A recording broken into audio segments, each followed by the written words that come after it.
Well, first, actually, question before the recap. Uh-huh. Because Cody is taking a break for a bit. So that Uh-huh. means Cassidy is... Are we just treating Cassidy as NPC right now? For the moment, Cassidy is going to be considered off doing her own thing. Okay. Prepping for Talmay. Okay. Yes.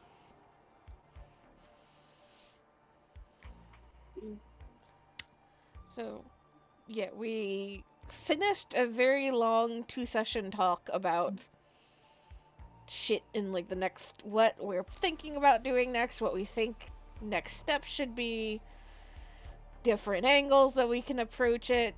In general, we're talking about needing to access HQ and access the labs either at the same time or at different times, but we need information before we can do that, and possibly trying to use the big concert to help with the HQ bit or the labs bit, depending on how things shake out. But right now, we need info. Yeah, we need lots of info about lots of different things that we have to start dealing with. We have 8 weeks until the concert, Gigadeath. And we plan the first week for the most part. Yes. Also, 3 cheers for session 40! Hey! Hip hip hooray! Hip hip hooray! Hip hip hooray. Oh, I need to boost Iris a little bit. So, never mind. Sorry. You're good. Just like very quick, never mind. No, the never mind was because I have Iris maxed out. Okay. Hang on. Is this any better? Yes. Yeah. Okay, I just For me, moved my mic a bit. Yeah, I think it's just a matter of sometimes your mic gets bumped or you like move and shift positions, and so you get muffled. Oh, yeah. Okay. Sorry. Is good. Yeah, you're good. It happens to all of us at some point or another. Yes, but last session was a lot of planning. Lots of planning. Planning inside of planning inside of planning. And this has culminated in a few tasks to be accomplished, one of which was Lockhart going to get some info with JJ, because JJ specifically said, like, he'll do some digging around on his own. But if Lockhart is accompanying him, he is able to push the envelope a little bit, because he is not a I won't say he's like cowardly, but he is a lot more savvy and a lot less willing to risk his own neck if he thinks something is dangerous. But if Lockhart is there, he will be a little bit more likely to do something that he wouldn't otherwise be willing to do. Yeah, luckily he has someone crazy enough to do that. Yes. So we're going to start with Lockhart. So I hope you're ready, Iris. As ready as I ever be. Okay, then go ahead and roll me to start 2d6. Okay. Higher is better.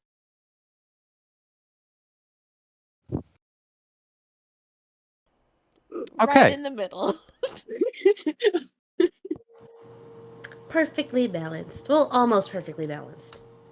If you rolled a 1 and a 6, then it would be perfectly balanced. I would have loved double ones for this, but alas. With that, do you want me to say your hidden goal out loud, or do you just because Lockhart wouldn't have told anyone what she was doing for info gathering, aside from like, yeah, I'm going to team up with JJ. Yeah. She would not have gone into detail on what she was doing. Yeah. Mm-hmm. Okay. So, you both Legacy and Kaya would have gotten some like hand wavy answer of just like, I'm gonna go work with JJ to info gather about Turing Ward to see what you can stir up about the lab. This takes a couple days. The first couple days, Lockhart, you are searching on your own for some other information. But as you're searching around, just going through, and like keep in mind, if you're spending hours looking, like driving all over the different wards, excuse me, and just doing loops and highs and lows, because like it's also worth noting that you don't people don't really pay attention to the scale of the wards much. It's just kind of a thing. You just look outside and that is just what you're used to. But when you're trying to find someone in it, it suddenly becomes much more apparent how incredibly fucking big everything is. The buildings and the streets and the nature of having three-dimensional methods of travel, where you have certain vehicles which can fly and certain vehicles which cannot, which just like the traffic is all around. You are either on the ground on the streets, or you are in a subway system, or you're in a tram, or some other method. Even just walking, it is just everywhere is jam-packed. And going from different like sections and layers of city to other sections and other layers. Where's my music? I want my freaking music. Yeah, there we go. But going from one section of the city to another, it takes a good amount of time in its own right. Looking for someone while doing this just takes the energy out of you. You lose literally 3 days of your life just looking high and low across the different wards. And let me take you to the wards map.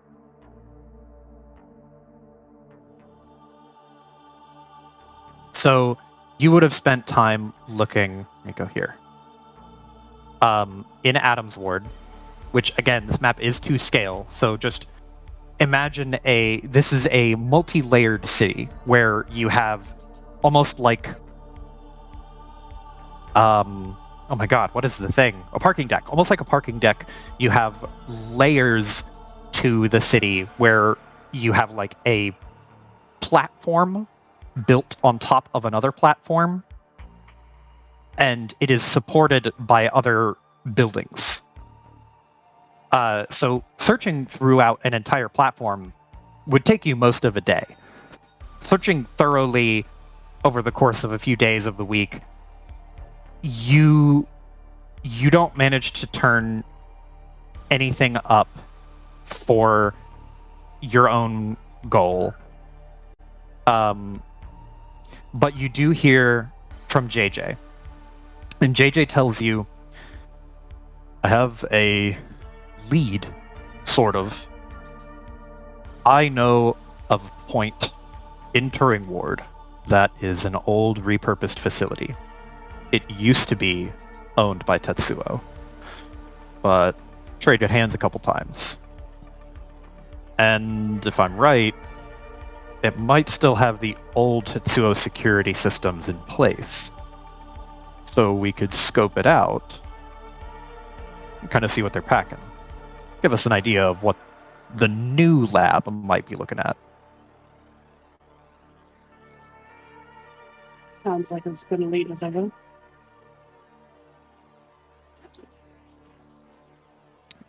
He will arrange to meet with Lockhart in the evening time, towards the latter end of the week. JJ prefers to work in the dark. He is despite his stature, he prefers to do the sneaky thing.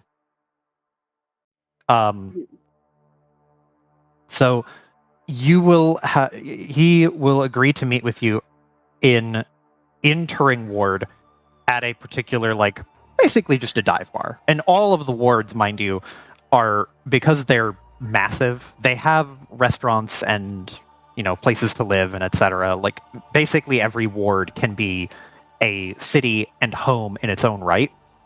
So he finds a place that is kind of nondescript, kind of a hole in the wall that not a lot of people pay attention to. Let me take you to Turing Ward. Ooh.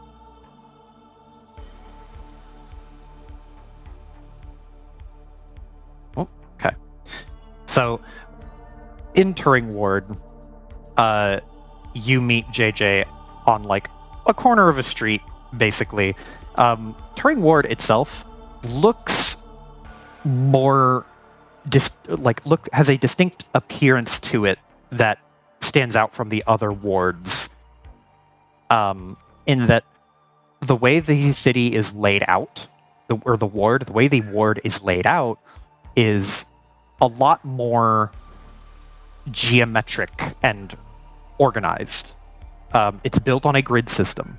It's very easy to find where you are and find where you want to be in a grander sense.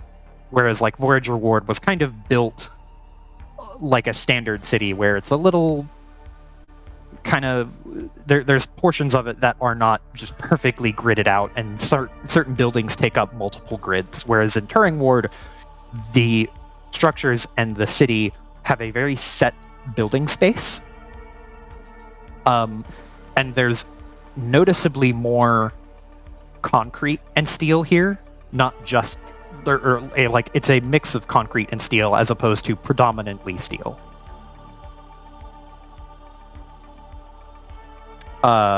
You get the impression that this concrete,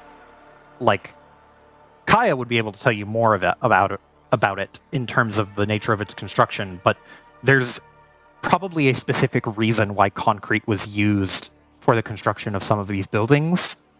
You know that just as a general level of knowledge, certain signals from devices, be it a cell phone or a radio or something, struggle to get through thick enough concrete. And if this ward was built with the purpose of housing business interests, it kind of makes sense as to why concrete was heavily used in the production of this facility. It's a natural form of security. Mm-hmm. But as you meet up with JJ, he's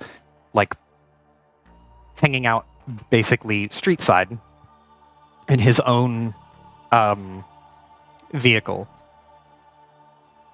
Is there anything that you want to do before we kick off? Or is there anything you would want to have done with Lockhart that we haven't already kind of covered before you... Okay. Yeah, no, nothing that I can think of. Okay. I'm also, awake brain, so sorry. Mm-hmm. No, this is fine.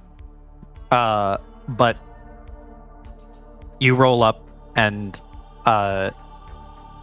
JJ, the area that he has arranged to meet you is basically a parking deck that has subterranean levels of storage below it.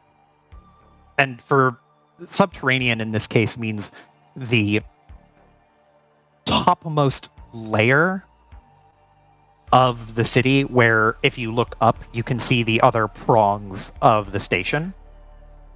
If you end up going lower, you would see metallic ceiling above you. And that it's not unusual to end in these, or to go into these lower layers, because there are buildings and structures and businesses that are built underneath the topmost layer. This is just where he has arranged to meet you, probably for part discretion, part convenience, because parking tends to be something that is not controlled. I'm kind of forgetting the word for it, but like Regulated? yeah, basically regulated and relegated to the underground area, because it's like nobody wants to look at your car. Just park it underneath the ground, basically. At least that's how it is for the common person. But when you pull up, JJ is standing there. He actually has a very similar attire to Lockhart. He typically wears like his bartending outfit is like a vest with sleeves and like a vest with a collared white shirt underneath it and a bow tie or a regular tie. But this time you meet him, he is wearing a very like kind of nondescript black, like slightly dull black suit and tie, and he has a like a trench coat or pea coat style long jacket that matches his suit.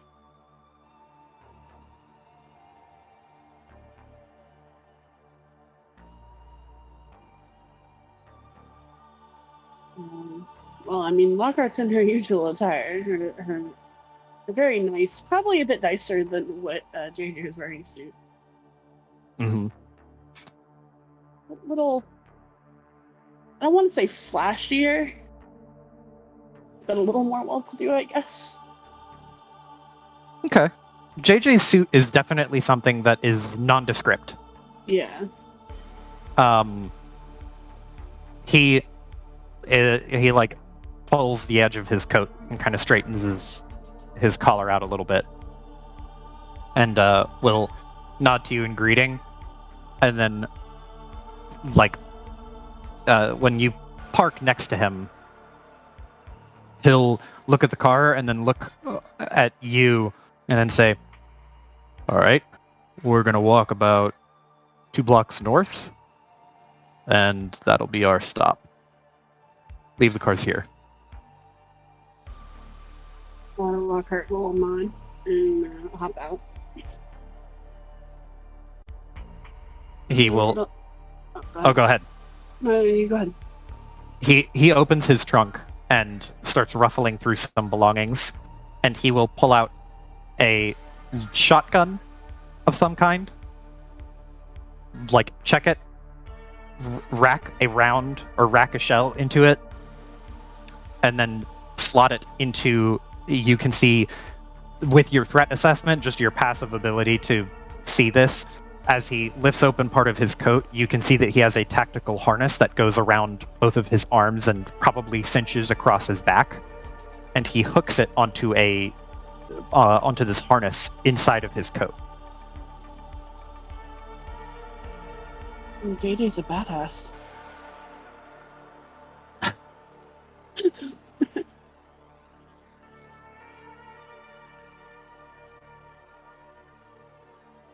But what were you saying? I don't remember what I was going to say previously, but she'll kind of look at the shotgun and ask, "I didn't expect you to be the type of person to like hear right now." You didn't expect him to be the type of person to what? Go in loud. You say that, and he smirks a little bit, raises an eyebrow, and just goes, "I'm not going in loud. I'm going in prepared." Then This place is supposed to be abandoned, and he reaches into the other side of his coat pocket and pulls out a folded, just what looks to be a couple sheets of paper, and will hand it to you. And as you're looking at it, it seems to be a mix of notes and other like communication and just news clippings. This is info that he has gathered. And he starts to walk up to the street side level with you as you flip through the information. And he basically says, as you're flipping through it, "So this place we're going, It hasn't been owned by Tetsuo for a couple years at this point, like about 5 years out of date. But their technology, at least their most overt strides in defense technology, kind of stagnated around 3 years back. So I'm expecting the stuff that we encounter there in terms of defenses, other locks, or monitoring technology to be mostly up to date. Or at least close enough that I'm willing to bet money that it'll be the same or similar. But this place, like I said, it traded hands a couple of times. Before Tetsuo actually bought it, it was owned by Ogremok.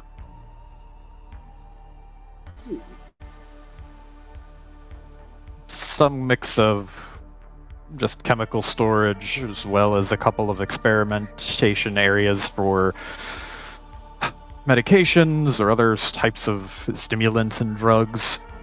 Ogremok at the time was contracted out by the government on Earth, or by the US government on Earth, to develop some interesting chemical steroids. At least that's what was available to the public. I don't know anything about what happened to the testing, but they sold it about 2 years into their lease. Tetsuo bought it pretty quickly. And I'm not sure about how long it took them to move in and set up shop, but they were there for another probably 2 to 3 years. Similar amount of time to Ogremok. After Tetsuo, they had sold it again to Omnidyne. Seems to be kind of a hand-me-down amongst these bigger companies. Omnidyne kept it for about a year, seemed to just kind of sit on the property. Not sure if they did anything with it, wasn't able to dig anything up about it, but they sold it to the Orbital Freedom Institute, which didn't exist during the time that Tetsuo had originally purchased it. So this is the most recent acquisition, and I believe the Orbital Freedom Institute is still registered as the owner of the property, but I haven't seen anything about it even being used. And just careful reconnaissance work I did before this, it seems abandoned. I'm trying to look through the information about this, the Orbital Freedom Institute.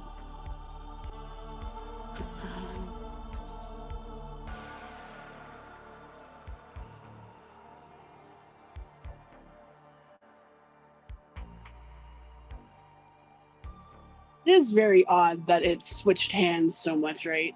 That isn't normal. Correct. Yeah, okay.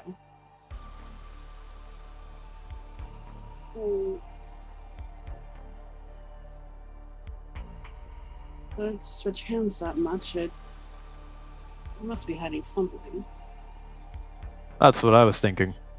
Seems to be a little bit serendipitous of us to find it when we're looking into Tetsuo's security, and also a little foreboding, which is why I'm taking you here.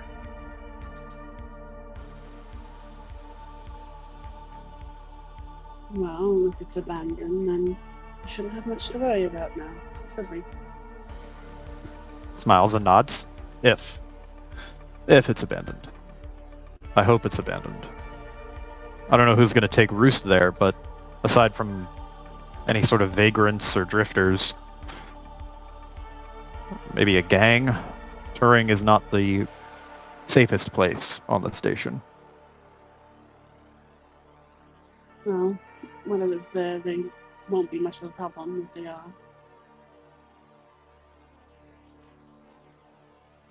He nods, and you hear like the pat as the metal clack as he pats the side of his coat with the gun on it, and he just goes, "That's why I brought this, and you." How did you happen upon this information, anyways? He, without looking at you, he is continuing to walk, and he says, I deal in information, and if you want that information, it's going to cost you. I don't work for free. Most of the time. He just kind of shrugs. Client confidentiality. He shrugs. That point. It's easy enough, though, to... Well, maybe I'll say that Tetsuo has a nasty habit of leaving some employees more than disgruntled. Ex-employees. Don't I know it? What was that? Don't I know it? He smiles. Okay.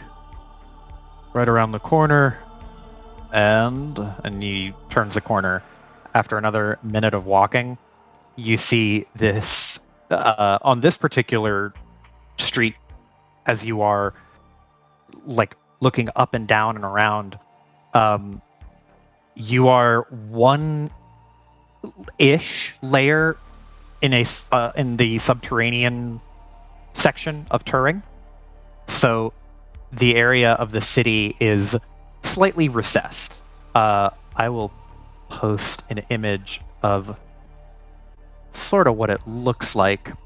There's these large, perfectly like monolithic structures that are just the scale of them is hard to convey. Were you to stand there, you could see them like soaring up into another, like a layer far above it, almost to act as like a supporting structure. And these buildings are meant to be kind of like the architecture and the design of the building is meant to look kind of straightforward and bland. They're not. These buildings are not here to advertise. These buildings are purpose-driven, and they are controlled, so to speak.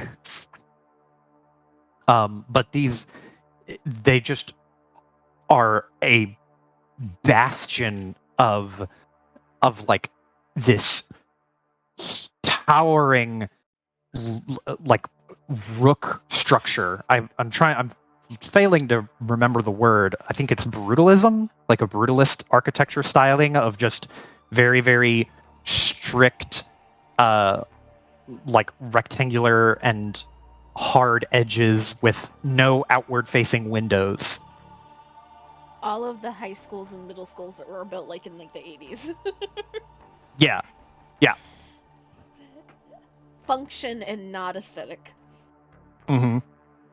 And there's rows of these buildings. And one in particular is one that JJ seems to be walking towards. And it's important to note, like, this part of the city at this time of night is surprisingly, like, quiet.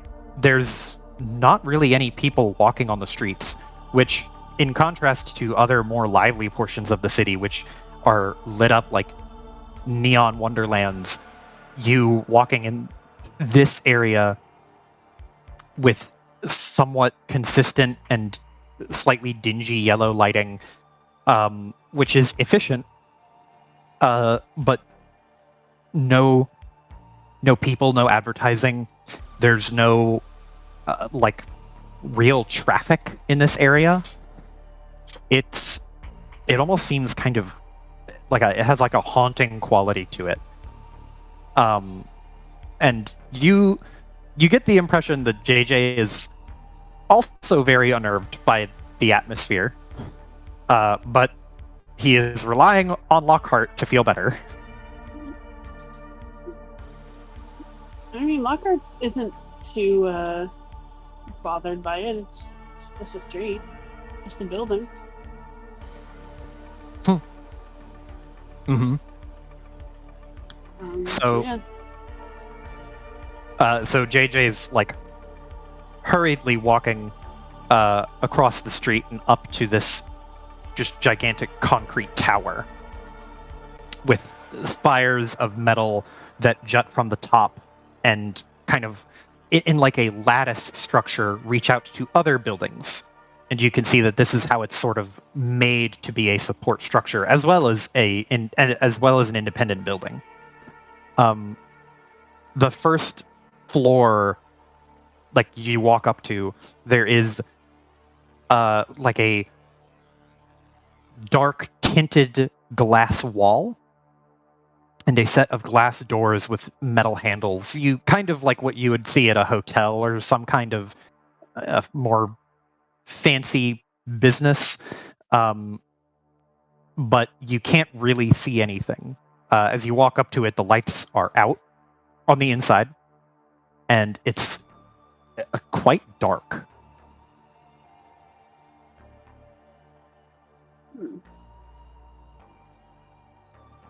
And you said you can't see through the windows, correct?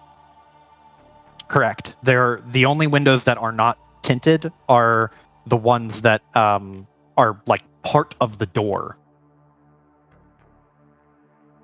Is there a way to see through that bit? You can. It's quite dark. If you want to roll a, let's say, hold on, let me see here.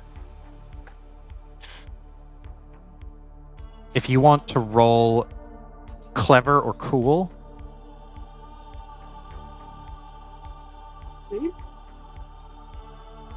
I would prefer cool. Sure. Go ahead and roll cool. And if you have, if you want to get your threat assessment bonus, you can use it, but it will color the information that you find or what you're able to spot. Rather than a general look, you'll be looking for specifically things that fall under the veil of potential threats. I will just do a general. Mm-hmm. I think that's better.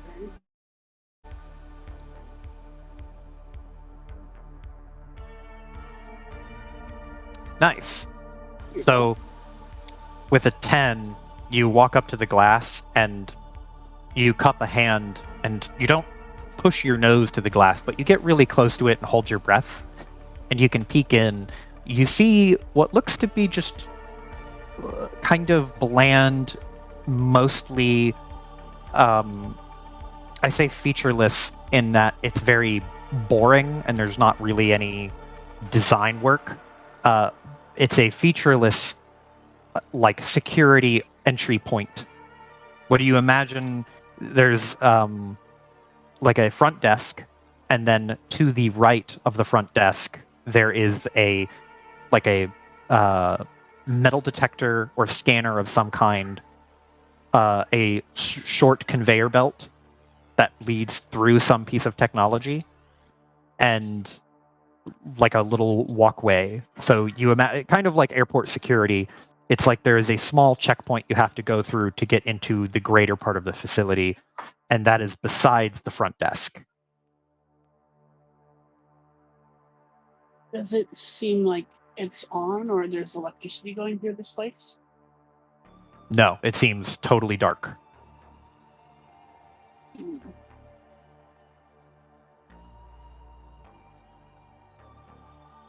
Yeah, like it's a bad idea, but I mean, I don't see anything.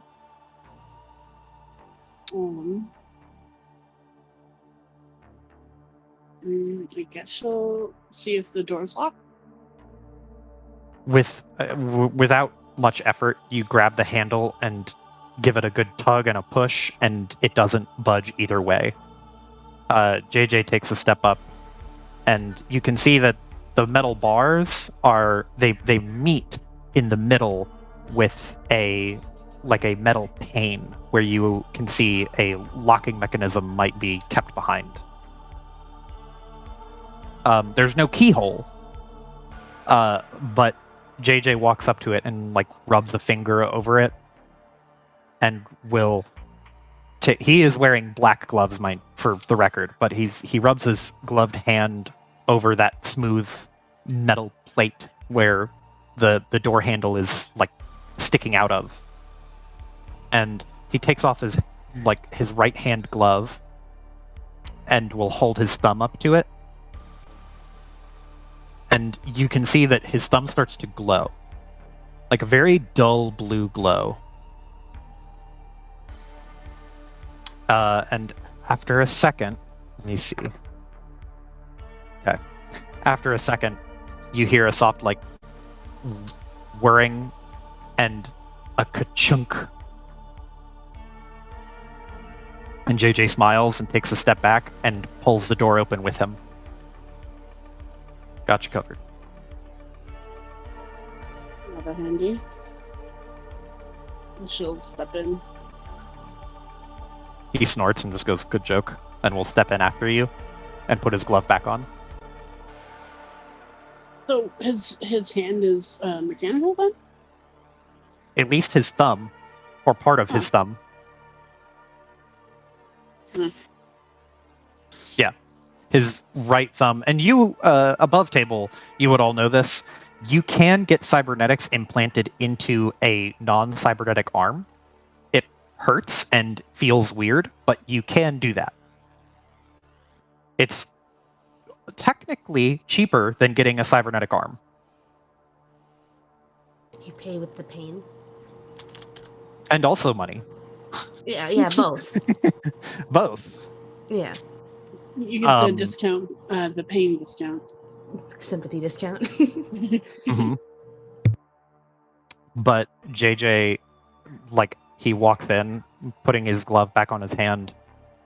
And as you both enter into the lobby area, you can hear, like, the clack of your feet and your shoes. And the entrance to this foyer is quite high. It's like a very, very vaulted, like 30-foot high ceiling that expands upward and outward. And you can see on the wall behind the front desk, there is what appears to be a big, like, metal plaque of some kind. And it, like, embossed on the metal is a symbol of an eagle holding a shield between its talons. And there is, like, 3 big letters on the shield, and it says OFI.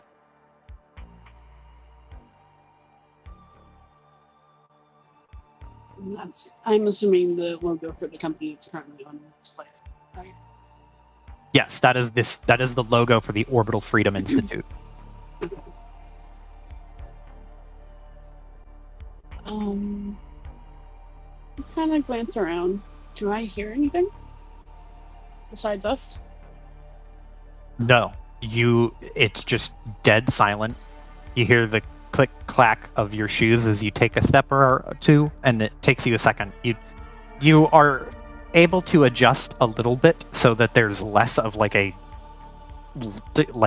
startling sound when you take a step, but even still, it's just there's no noise. You could hear a pin drop in this room. And is the place dusty still? Or is there, like, dust around? Does it look like there's some people here recently? You go up to the front desk, and just looking at it, there is a very obviously visible thin line of dust, like a thin veneer of dust on top of everything. You can see there's even, like, old paperclip or papers on not paper clips, clipboards. Yes, there's old papers on clipboards. There's, like, what appear to be data pads of some kind. There's old computers that are left here. It's a mix of old technology and new.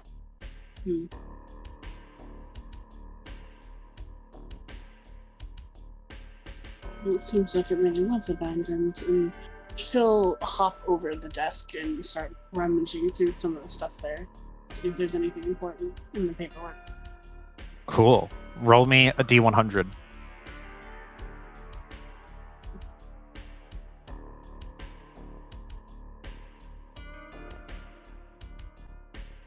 $22. So you vault over the desk and just flipping through some of the stacks of things, you can see that there's obviously like check-in sheets, there are inventory sheets, there's sheets that dictate like memos and notices, saying things of varying degrees of importance. Nothing that is exceedingly useful to you, though.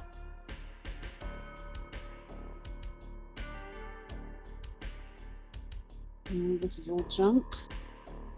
And there's no electricity running through this building, so I guess we'll the only light you're able to get is coming from outside off of the street, which there's enough to come in that you can see some of the papers and kind of denote what's like noteworthy, but you look off to the side towards the checkpoint area and it gets dark very quickly since there's no windows in that portion.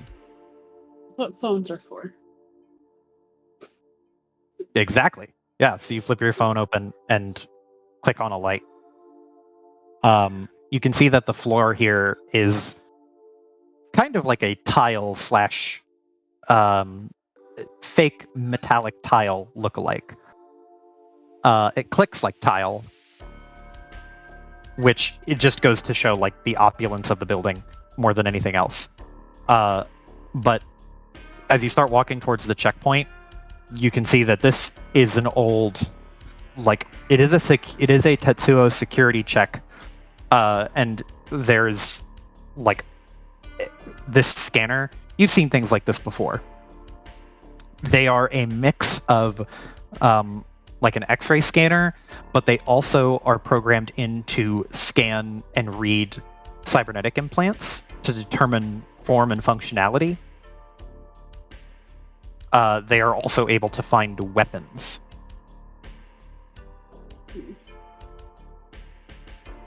Is there a I don't know the best way to describe it, but essentially like a hard drive on how for like the operating system, I guess, for this kind of stuff for the machine? Just looking at it, roll me a clever check. If you have anything for technology, you can add it to this.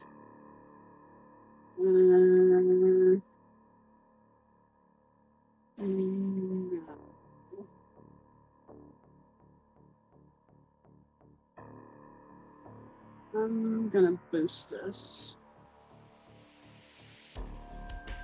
Is it clever, right? Mm-hmm.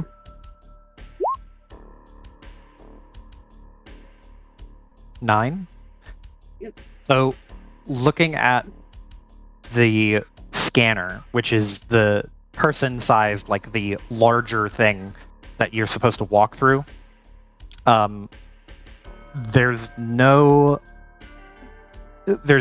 cables and things coming out of it that lead to a separate room, but nothing on the device itself that seems like it would store data. Though it might be connected to something that does. Can I follow those cords? Yeah. So you walk around the corner and it leads to a very short distance away. It leads to a little security office, and you can see that there is a small window, an indoors window, not like a outward facing window. You see a window that is into a security room where there's a desk, there's monitoring systems and equipment, all of this old technology, all of it shut off. Door open? Or is it locked as well? The door is locked. Yes, so you walk up and it's like an old school not old in terms of the setting, but like an old school like lever handle door. Can I force it open? Yeah, roll tough.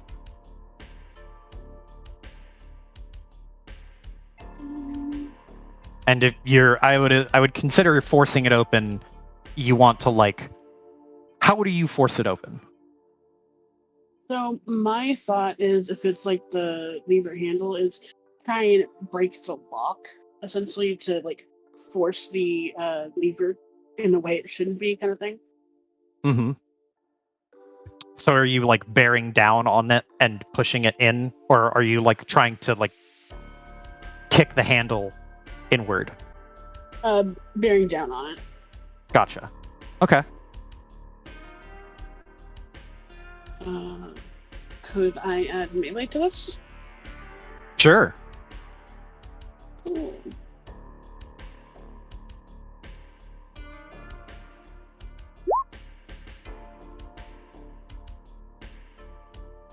Why did it do What? that? Hang on. Oh, I put it in the wrong spot. My bad. You're good. Just do a straight Yeah, reroll. Yeah. There we go. 15. Okay. So you like look up and down at the door handle, grab it, and it doesn't. It just is rigid against your touch, and so you grab it with your other hand and kind of 1, 2, 3, and whoo, and it just you hear a snap and a ping on the inside of it, and the door swings open, and you can see JJ walking behind you. He has pulled the glove off of his hand again, and he has a light coming out of his index finger.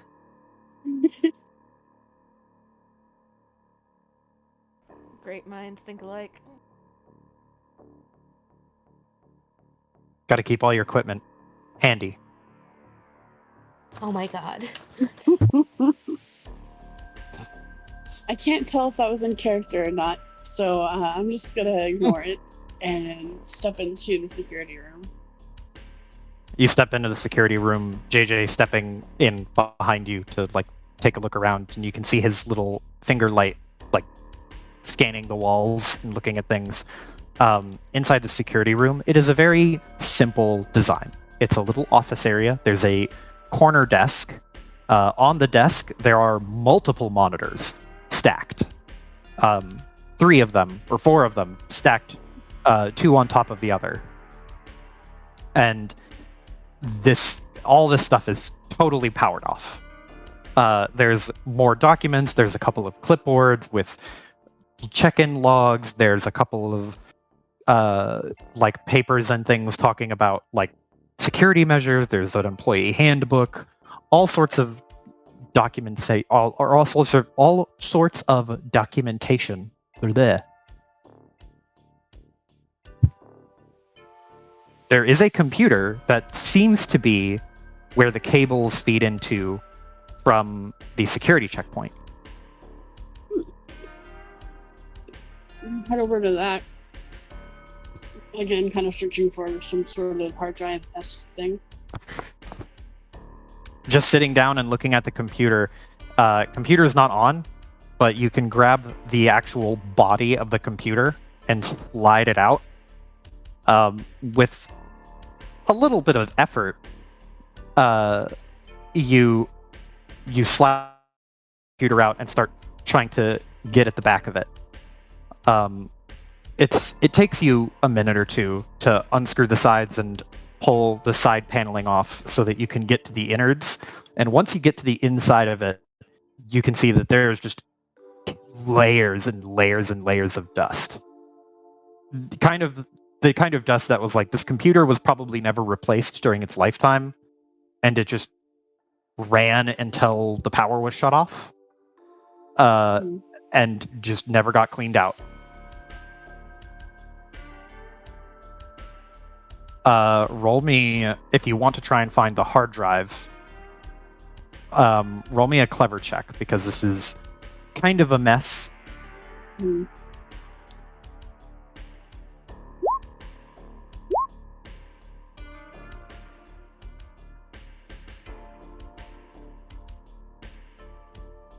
Okay. So you're like looking at the inside of it, and you kind of scoop some dust out of it. It takes you a good probably like 5 to 7 minutes of dusting things off and tracing cables to find where what you assume to be the hard drive is. But you do find it. Perfect. Let's unplug it. That can be useful. Yeah. You unplug it and scoop it out. JJ, pointing a finger down at it, does like the gimme gesture with his hand, like pulling his fingers into his palm.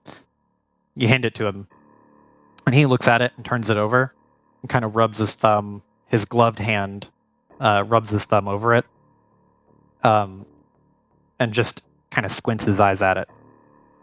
Not sure if it's still working, but worth taking. Never know. He looks at the computer and then sees a bunch of cables coming out of it. You can see his eyes, and you can see where his vision is by where he's pointing his finger. As the light follows a cable, which leads around the desk to the corner, up from the corner, and into a security camera that is pointed directly at you, but is off.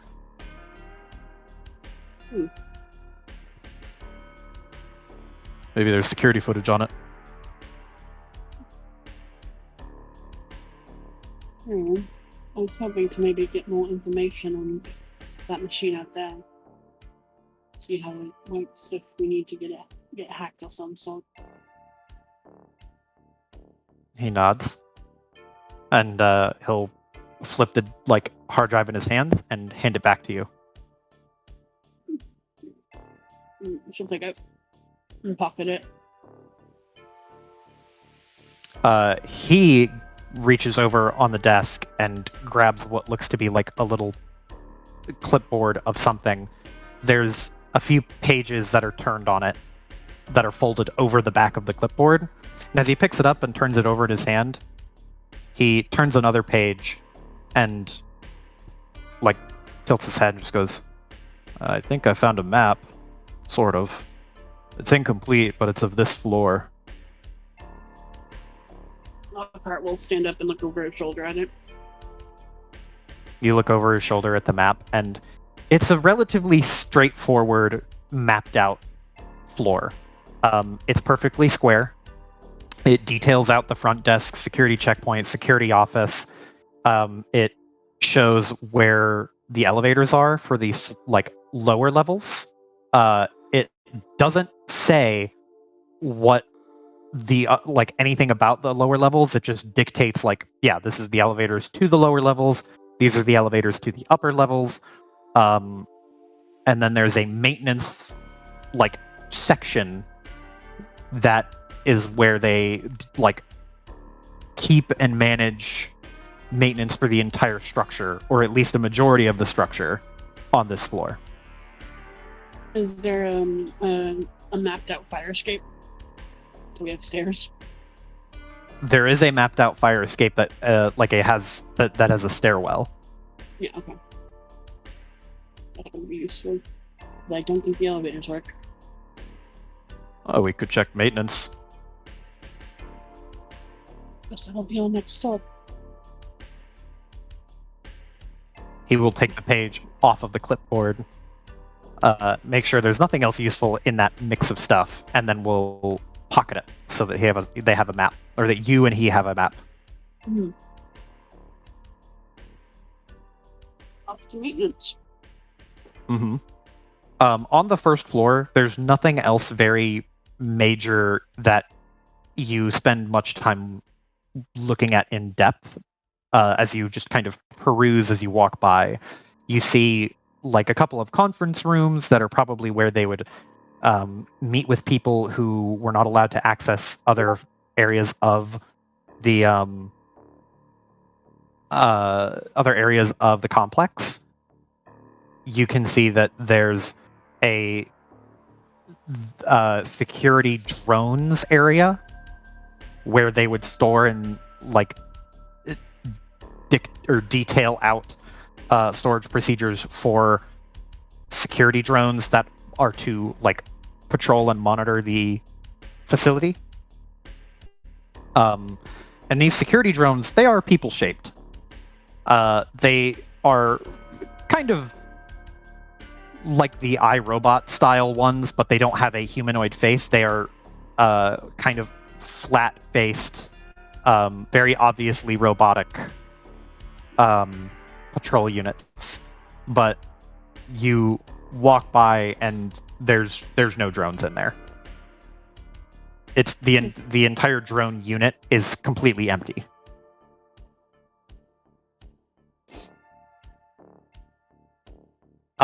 You walk all the way to maintenance. The door is locked again, to which JJ is going to try and pick the lock. And we'll see if he does. Yes. So he takes a knee in front of the door, and since this one actually has a lock to pick, he has his index finger pointed so that he has a light, and he will take a small lock-picking set that he pulls out from one of his coat pockets. And the lock-picking set is actually like a single tool that kind of like R2-D2 style just like turns and auto picks the lock itself. It just requires some fine tuning. He sticks this entire device into the small lock hole, and after about a minute or two, the handle just chink and pops open, and he'll push his way into the maintenance area. In the actual maintenance room, there's a lot of server towers, other sort of monitoring equipment that you imagine was probably for power.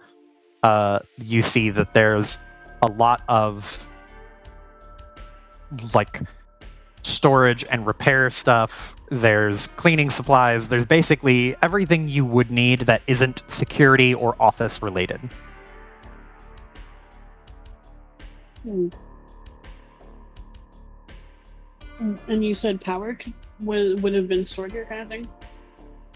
Mm-hmm. You can see that there are these big towers where power was regulated throughout the building. Oh, okay. Mm-hmm. And currently they're all off. All the levers, like basically the power switches, they're all... There's no lights on any of the towers, and all the power switches are facing the same downward direction.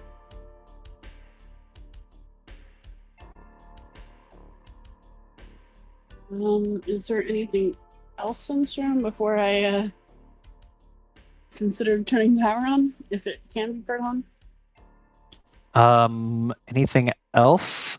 There is a camera in this room as well. There appear to be computers that are stashed in various, like one or two computers that are stashed in different desks and different corners. There's no like explicit purpose for any of them that you can discern, other than just it's important to have a computer in here because you need to do computer things. I don't think turning the power on would be the smartest idea, because then it would look people that were here. They get an electric bill for the first time in fucking months. Yep.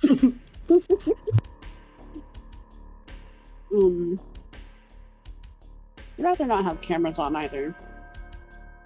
Roll me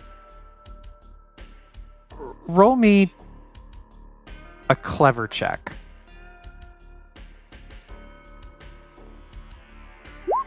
You're not gonna get much out of me from these.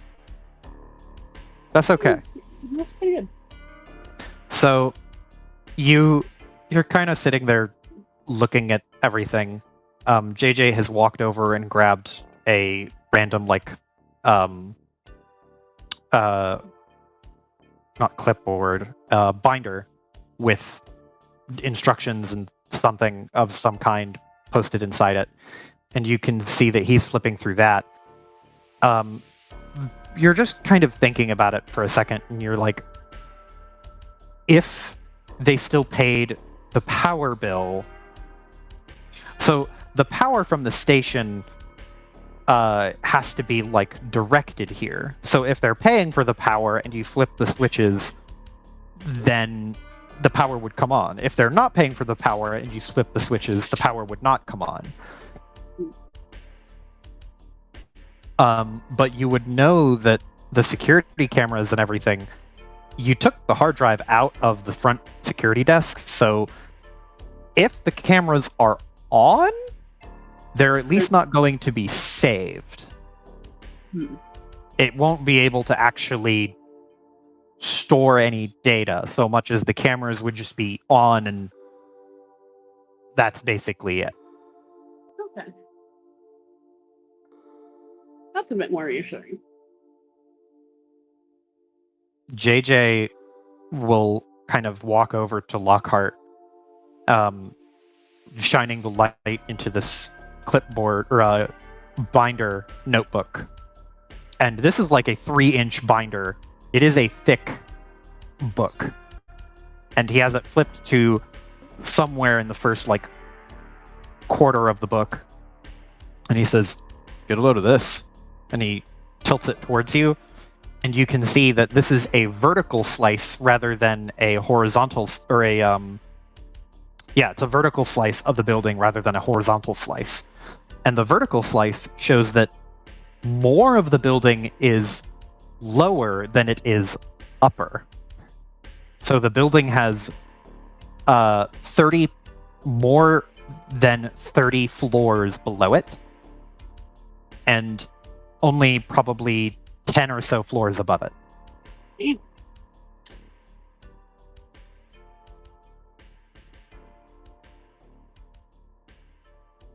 Well, they might have plenty to hide then. Let's get the power on. I'll say. Get a load of this. And he shines a light at the bottom, and you can, at the bottom of the notebook, and you can see that there are outlined levels that talk about security clearance. There are 3 layers of security clearance. There's level 1, which is the first floor and above. There's level 2, which is the first floor and the first 10 floors below it. And then there's level 3, which is everything. So you have the entire upper section and the entire lower section.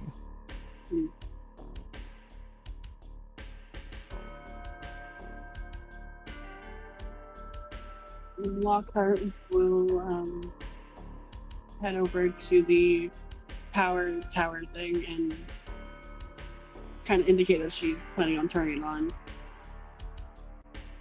JJ sees that and will flip the notebook he has closed and set it aside, and he'll go to a separate tower and grab one of the handles.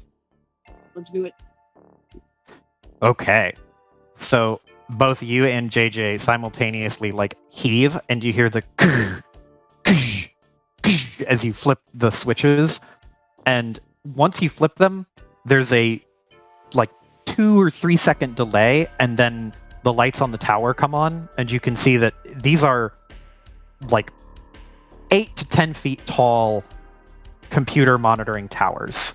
Like these power regulator systems that are meant to distribute power wherever they're needed. And these towers just come to life like rectangular Christmas trees.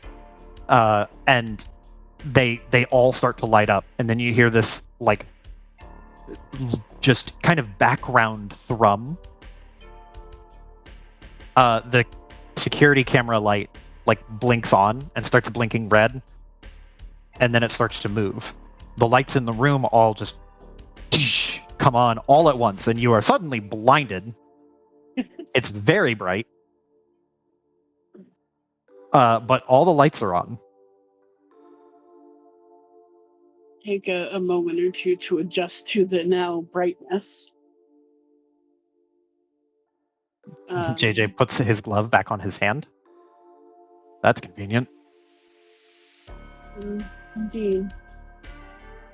It'd be nice to be able to use the elevators instead of the stairwell. That's what I was thinking. There's 30 floors or something in this place. I'm not walking up that many stairs. He nods in agreement and starts heading over to the elevator. Oh, the front desk, actually. Is there any, just in case it's needed, any key cards? On the front desk, you didn't see any. Okay. But you can search if you do you mention the key cards thing to JJ? Sure. Okay. He thinks about it for a minute.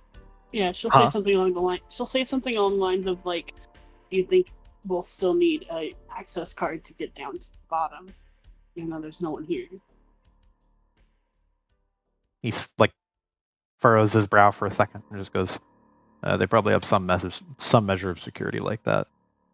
Let me see. And he walks over through the maintenance area and just starts flipping through some of the desks there.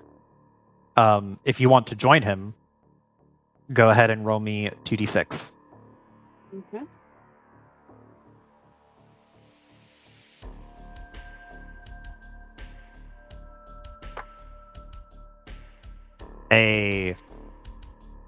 Okay.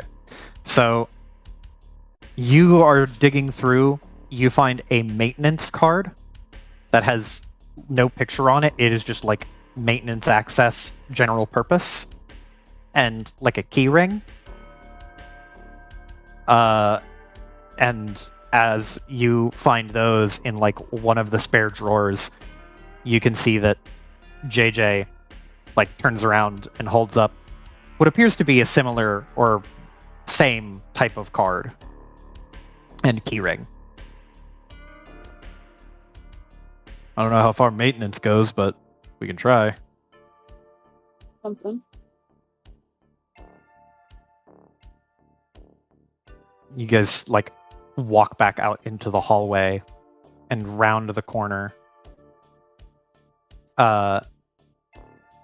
As you poke your heads back out into the hallway, you can see that all the lights are on and it's still quiet, though there is now like the soft like buzz of light from the fluorescent bulbs. It's still kind of eerie being in a place that you understand to be deserted. And JJ will walk out into the hallway and start heading towards the elevators. Well, Lockhart will follow and kind of try and take note of how the hallways are set up, I guess, kind of thing. Mm-hmm. In case they need to get out quick, that's all. Mm-hmm. Okay. So JJ walks up to the elevators and he is facing the elevators that go down. And he'll just hit the button and there's the little elevator light lights up as it responds to the elevator call. And after about a minute or so, there's a little ding and the door slides open. After you. Lockhart will walk in. You walk in and you can see on the inside of the lower elevator floors, or the lower floor elevator, the floors are arranged by button to like 3 rows of 10. JJ looks at it, and then there's a little area like a circular pad where you imagine a card would be swiped. JJ like presses the 30, like just hits the lowest one. Yeah. And it doesn't light up. And then he'll take his card and swipe the card, and then you hear a soft beep, and then he'll hit the button for 30, and it lights up. Hey. Thank goodness for these. Mm-hmm. Well, let's see what kind of secrets they got on the bottom floor.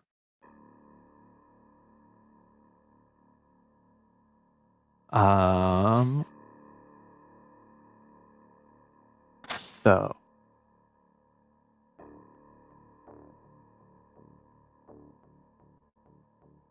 you ride the elevator down, and it is a awkwardly long elevator ride.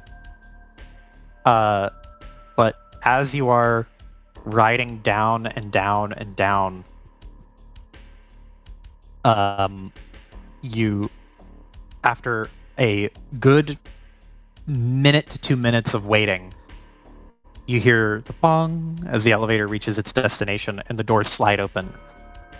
You're greeted with a long corridor, and it looks,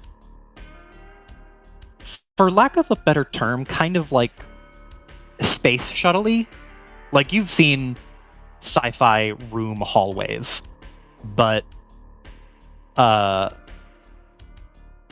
you see the elevator come to a stop, and it opens up into an area that looks something like this.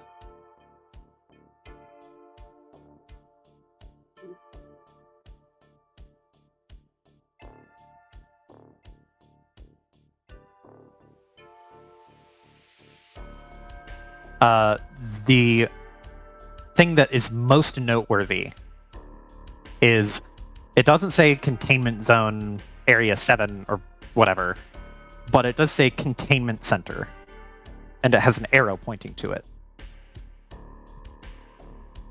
Containment. Yeah, the elevator door opens and you take a step out, and you and JJ both lock eyes on that word immediately, and JJ just looks at Lockhart.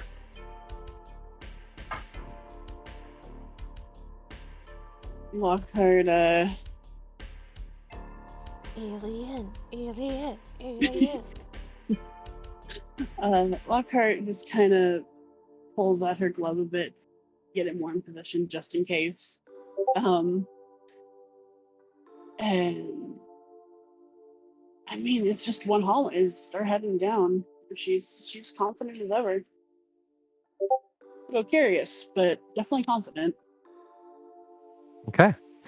You seem steely and confident as you move forward, so JJ just shakes his head a little bit, wondering if he got himself into something that he doesn't want to be in, and will slide the shotgun off its holster. And he is holding it now just by the grip.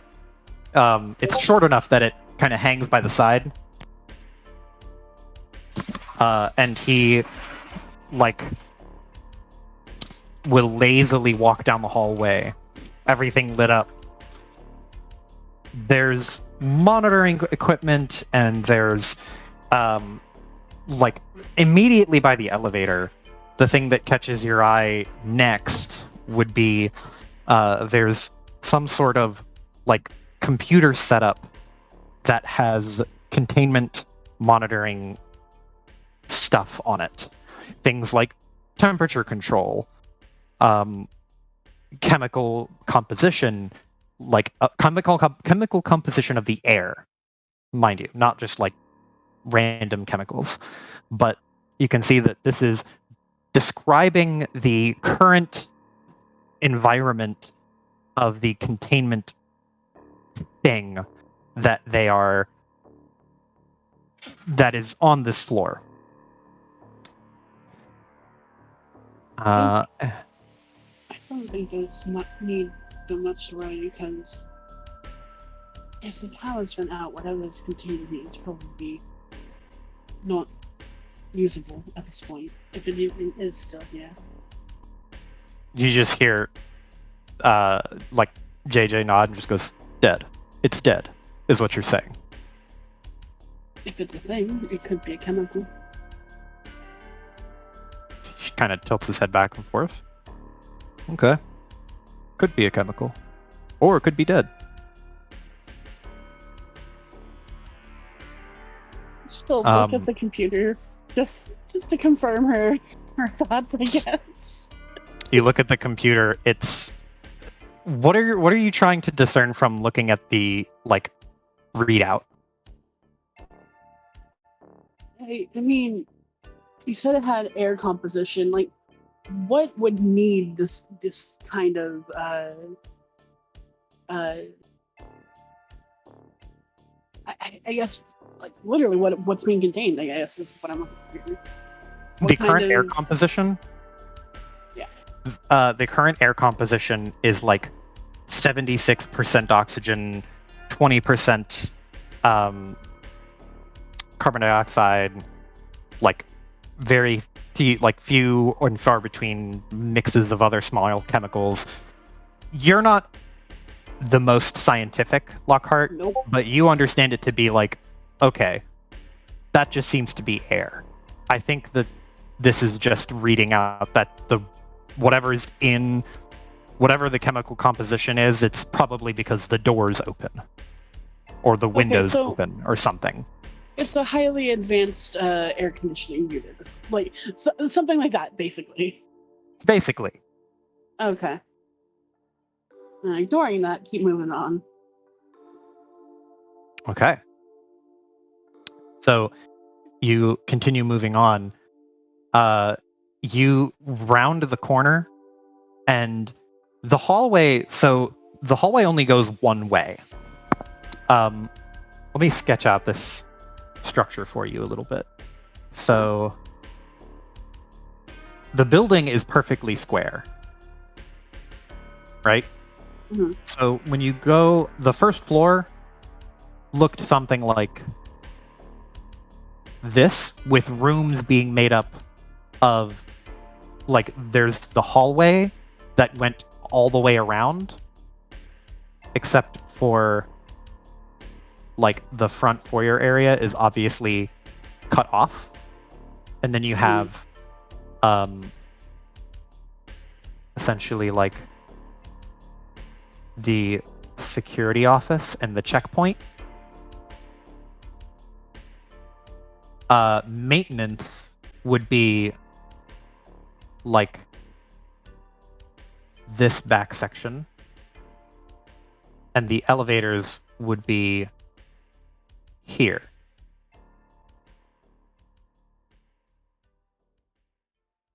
So you guys walked in, went around this way, went in here, came back out, went back this way, and then went in the lower floor elevators.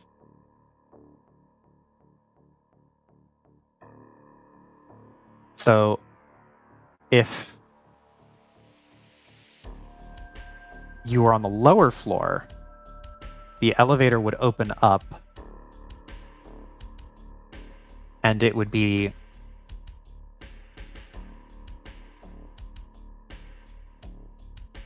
like this.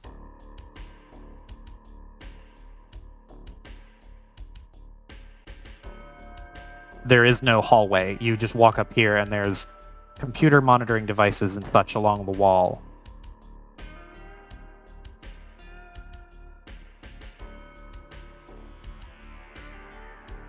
But as you come around here to this corner, you get to a little throughway.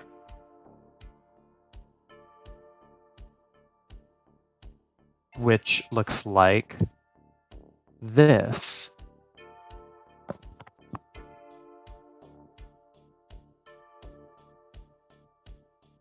And this one you can see is a very heavily secured door with even more monitoring equipment, cabinetry, other storage devices and things here.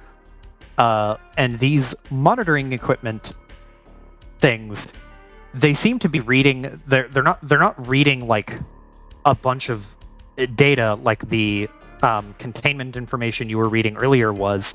This is reading out as errors. It's just totally bugged out. There's something wrong.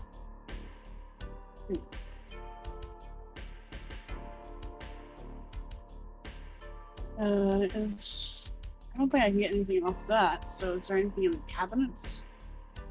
Opening up the cabinets, you can find that there's a couple of spare wires and containers and cables. You can find that there's cleaning equipment. There are towels and blankets. There's also trash bags and what appear to be some type of. At first, you look at it and it looks like a sleeping bag, and then you realize that this is a body bag.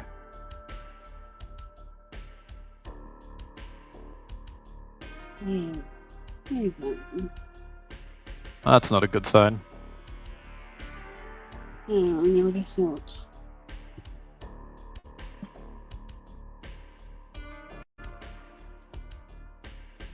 Is there any...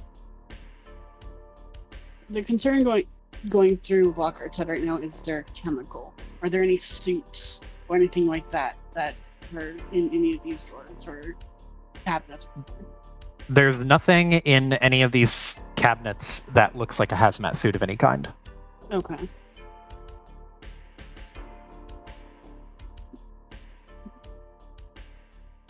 So likely, if this was a thing, it is dead at least.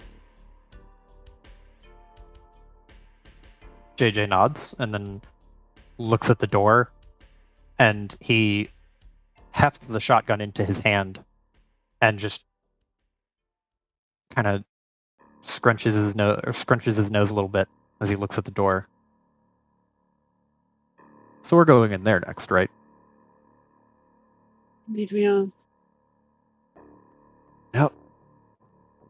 That's what I thought. Rolls his assume neck there's back no- and forth. I assume there's no window on this door. There is no window on the door.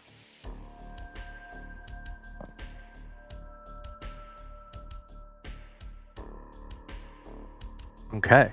Do you open the door? Yeah.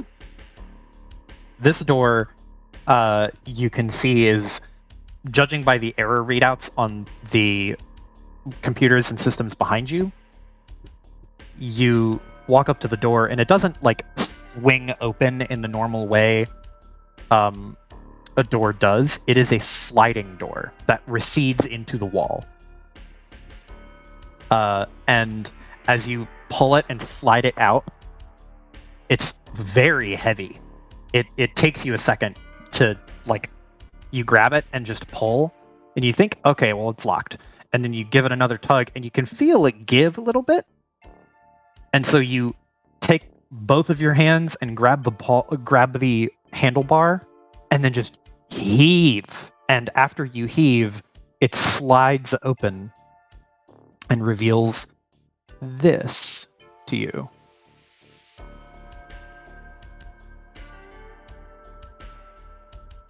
I don't see anything. You don't see this?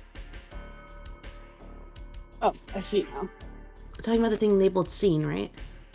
Yes. Okay. Alien. Yeah, have her find a motion detector. Just for the memes, Joe. Come on. So So- she would have opened the door slightly to look through first before just full on opening it. Just to clarify.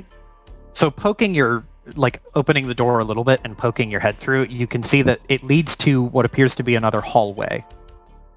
But you can't see this big glass structure because the door you're entering is that red one. Yeah. Well, seems clear thus far.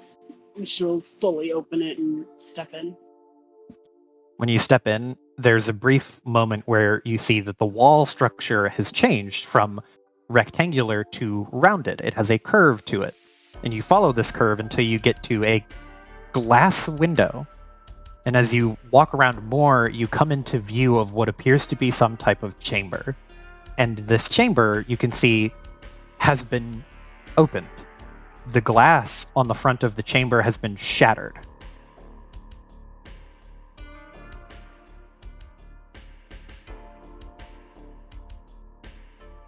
Okay. A little more on guard. A little more defensive here. JJ, like following behind Lockhart, sees the chamber, and is uncovering this knowledge slowly with her.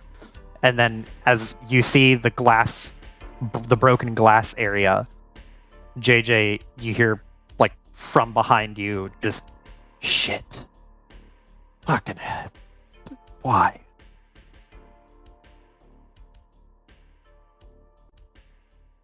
Does this look like it happened recently? Roll me cool or clever, and you can use threat assessment.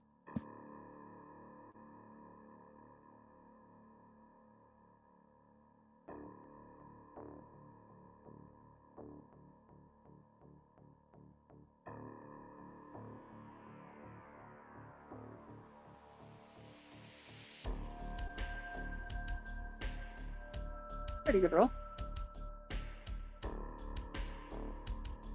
I have to restart my browser though real quick. Mm-hmm. Yeah.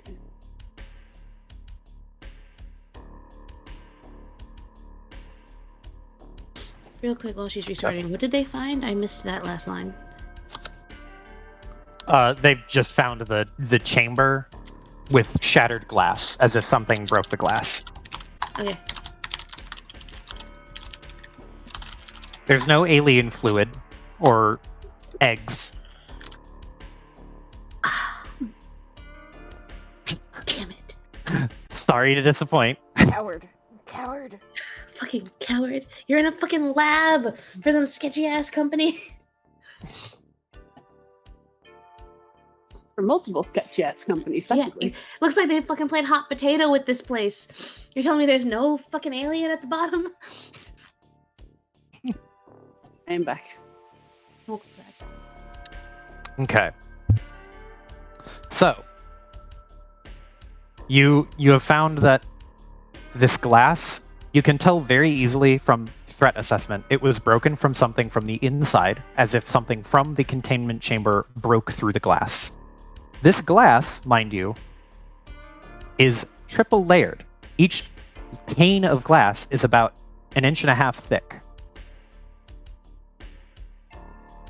Okay then. You looking at it can tell that there is dust on it. So what this transpired a long time ago, supposedly. That's reassuring. Seems like this didn't happen recently. She'll look around just in case, but slowly move forward. Kind of glance into the containment chamber. You look into the containment chamber. It is an opaque room. There doesn't appear to be anything in there at the moment. You can see a door on the inside that is likely where you're supposed to access it. The fractured, broken glass is wider, wide enough that you could leap through it if you wanted to, Lockhart, without probably scratching yourself. But you can see from in here, there is nothing in the room. It is what looks to be padded or reinforced containment room with this viewing window. Like, no bed or operating table, like literally nothing, just empty. Empty.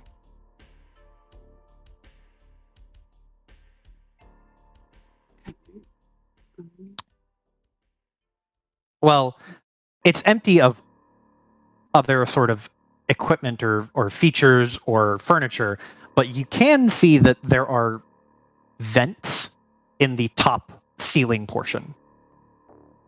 Like, you duck your head a little bit and you can see that there are venting systems that either let air in or let air out, or both. Does it look like it had been damaged at all?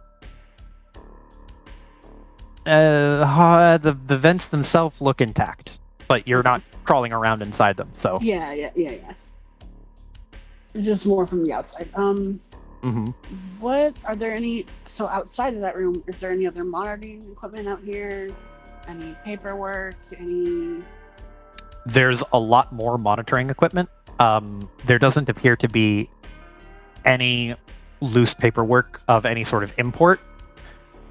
There's paperwork that you can't really discern much meaning from, either like descriptions of chemicals, or like other bits and pieces of information about like the containment of certain packages or other things.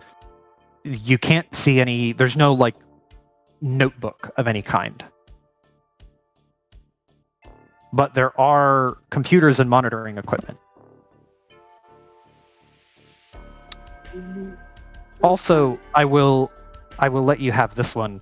On the inside of the chamber, you see there's the vent system. There's also what appears to be like something missing. There is a socket or something that is. It looks like something was initially affixed there, and it has been wrenched free. And the socket, the little like cables that dangle loose from it, it's about like a 4-inch diameter circle. Something like where a security camera might be placed, as it's up high. But there's no camera there. And there's no discarded security camera inside the chamber at all. Is the camera anywhere else around, potentially on the floor through the glass? Or with Sure. the glass? Yeah. So if you just want to look around the room, you can roll me a clever or cool check, and you can just search the area. Okay. And I'll give you everything that's important. This is to see how long it takes you. Okay. Would threat assessment be tied to this? If you want, it will, again, color the information you're getting. I think threat assessment might be important here, so. Mm-hmm.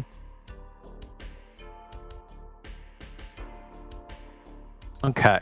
So with a 13, you're kind of rebuilding the scene in your head, trying to imagine what could be contained inside there. Assuming it is a person-shaped thing, which doesn't seem unreasonable, you imagine a person to be standing in there. They would have enough room to move around freely and bounce off the walls if they wanted to, but it would get pretty old pretty fast being in there. A featureless white room. You're also able to quickly gather that those vents in the ceiling, that might be where they fed chemicals through in the form of a gas. There doesn't appear to be any furniture in here, though there is a blue door where they could move things in and out if they wanted to, in what would be a backstaging area behind this containment room. You're looking at the monitoring equipment, and you're looking at what else is around it. You imagine that some of this could have been used to monitor it while monitor whatever was in there during surgery. They could have performed surgery in there, but you don't see any evidence of that. There is a drain in the middle of the room, in the containment room. It doesn't seem to have been used in a long time. Scanning around, you've already determined that the thing that was contained inside broke through the glass somehow. You can see, after a quick search around, off discarded in one of the corners of the room further from the red door, there is a wad of metal that is just bent and twisted all to hell, and you takes you a second, but you can determine that was a security camera. And it seems to have been balled up almost like you kind of take a knee and get really close to it, and you can imagine curling your fist inside of it, almost like it was some kind of glove.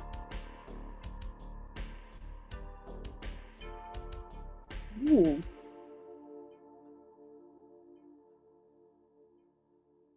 So you're guessing that it may have wrapped its hand inside of the metal workings of this camera so that it could break the glass. It could punch through. Yeah.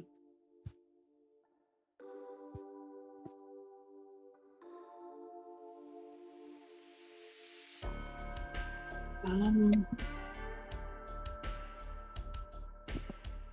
they're on these computers. They're all errored as well, I'm assuming.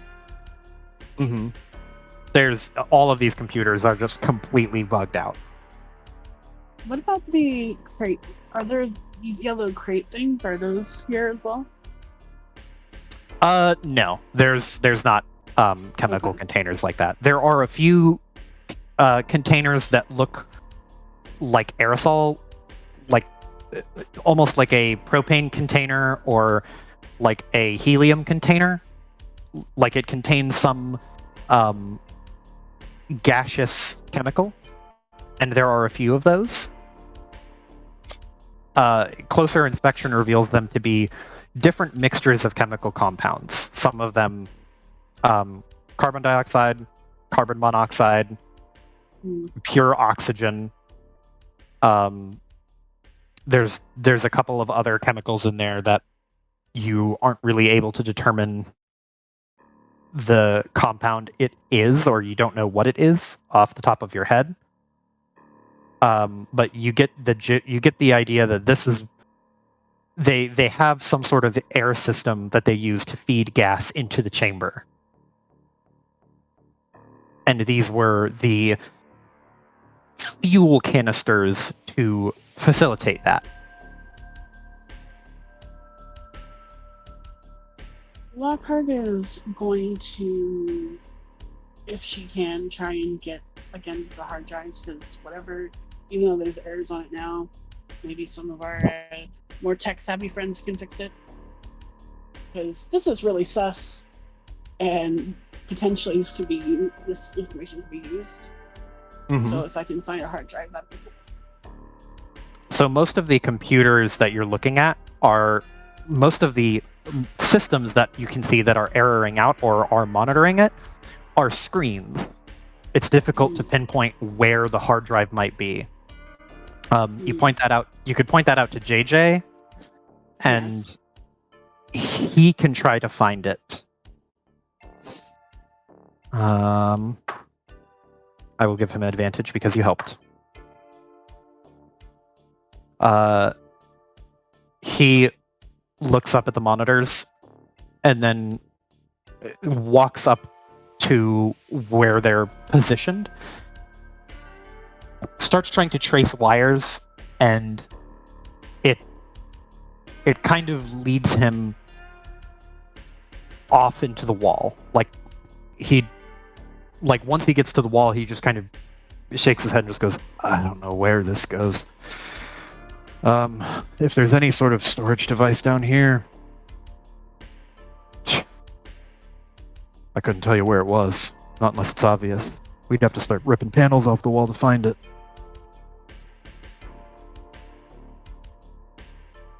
We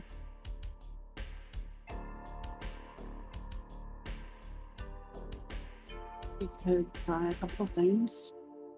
Anyone rush Owen?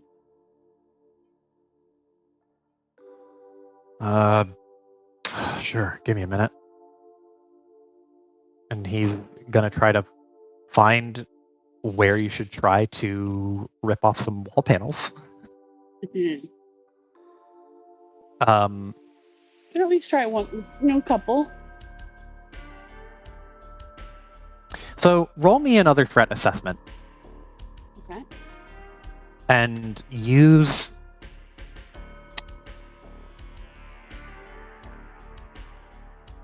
Cool.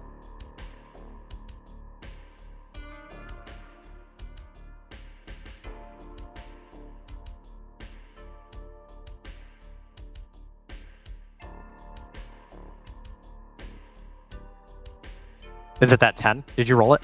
Yes, it's the 10. Okay. So, with your threat assessment, JJ starts wandering, like, you can see him holding up his hand and trying to trace it with, like, his eye and his hand where the cables might be leading and feeding into. Some of the systems might be wireless, so they might have they're not going to necessarily lead to a keyboard, but he's doing his best to track where the like computer hub might be. And while he's doing that, you're trying to rack your brain, like, if this was a containment center for something and it broke out, you would think when you turn the power back on, it would trigger some kind of, like, Alarm. alert state or an alarm. Yeah. And there are, like, it takes you a second to look for them, but there are alarms, or what appear to be alarm systems in here, like basically fire escapes or fire alarm style, like little flashing lights that you imagine would trigger, and probably some sort of blaring emergency noise would come off. You're not sure whether the alarm went off or didn't go off. It's difficult to tell if this breakout thing happened while the system was off or while it was on.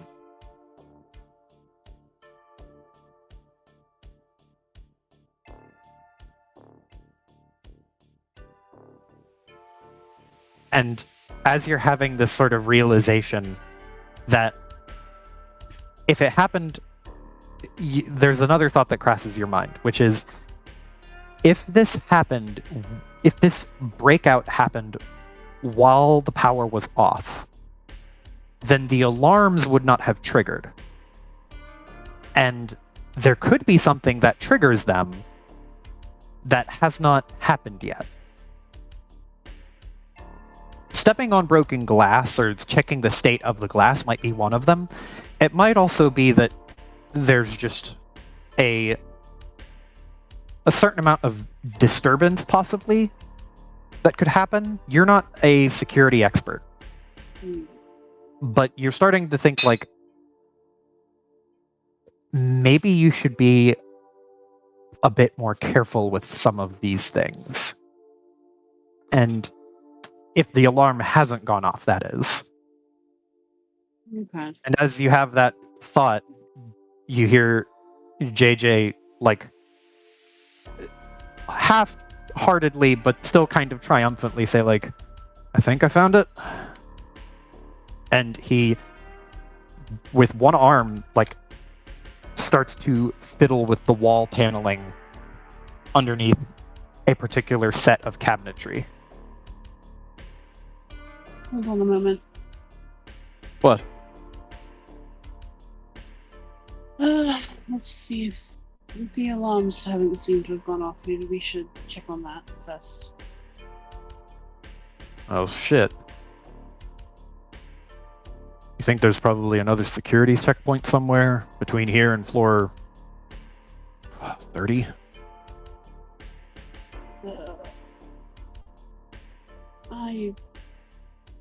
It's likely, but honestly, I don't have the patience to try and find it. Unless we have a map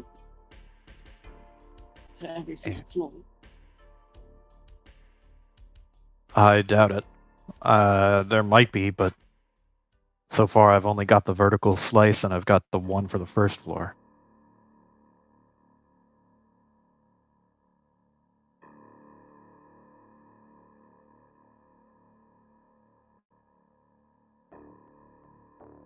Maybe we'll find some sort of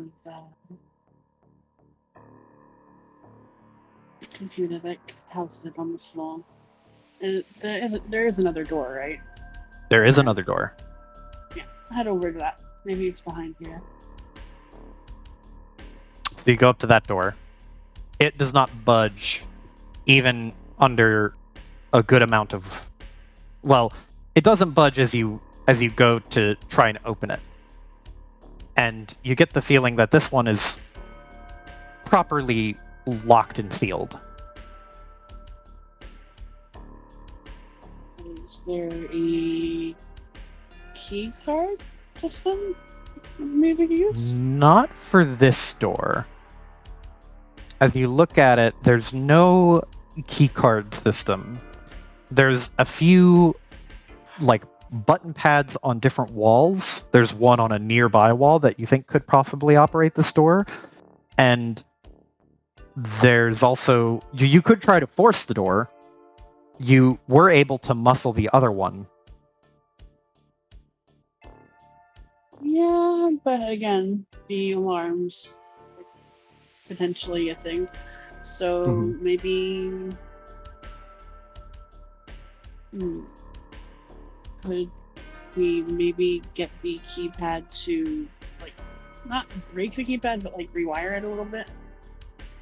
Sure. You know, cut the blue wire kind of thing. Sure.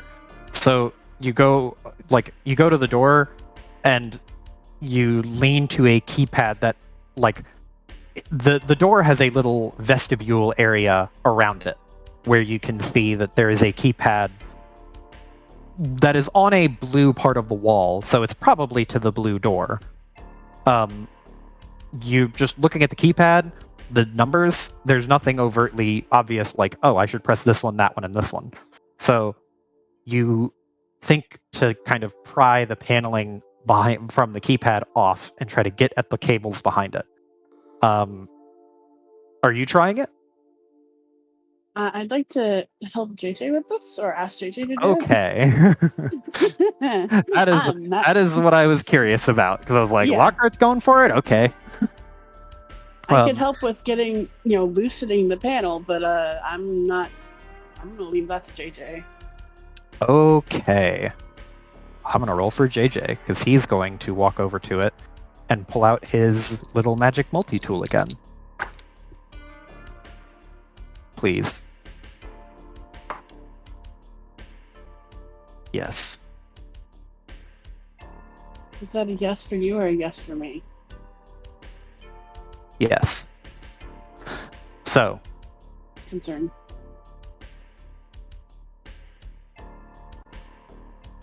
So JJ walks up to this door and he starts, he takes out this multi-tool again and he turns and adjusts it so that it has what appears to be like a flathead screwdriver almost. And he starts to pry the paneling off of the wall.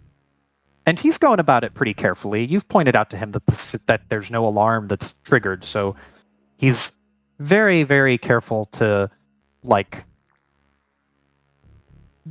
to precisely peel this thing. And he feeds this flathead around it, and you hear the punk, and he pulls the paneling off, and you can see there's just a mess of cables behind it and just dust all over. And JJ's looking at it. You're helping him, Lockhart. Yeah. You're looking at this and you don't know how to help. Oh no. This is just complete jumbled wires to you. You have no idea where to even start with this. The only person who comes to mind when you open this mess of cabling is Kaya. And you're just like, she'd probably know something about this. Probably. But you're looking at, the cables and feeling totally useless in this moment. And then you turn to JJ, who you're hoping has some knowledge of what to do here.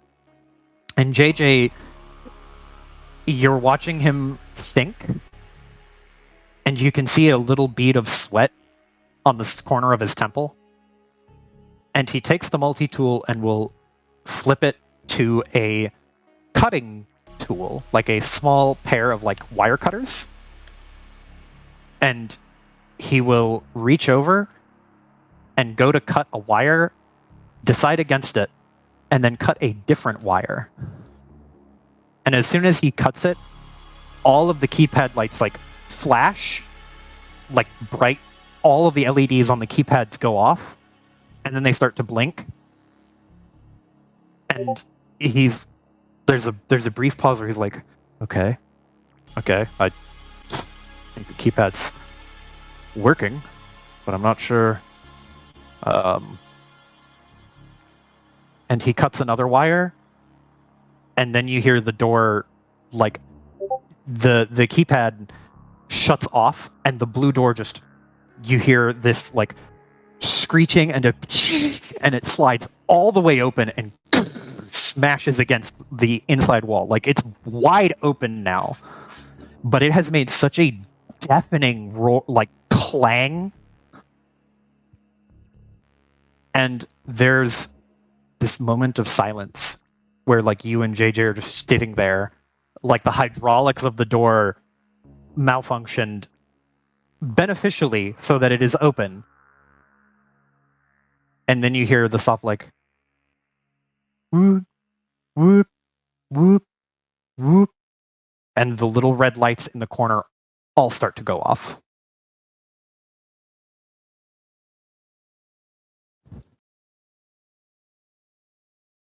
And I think that is where we'll switch to Kaya and Legacy.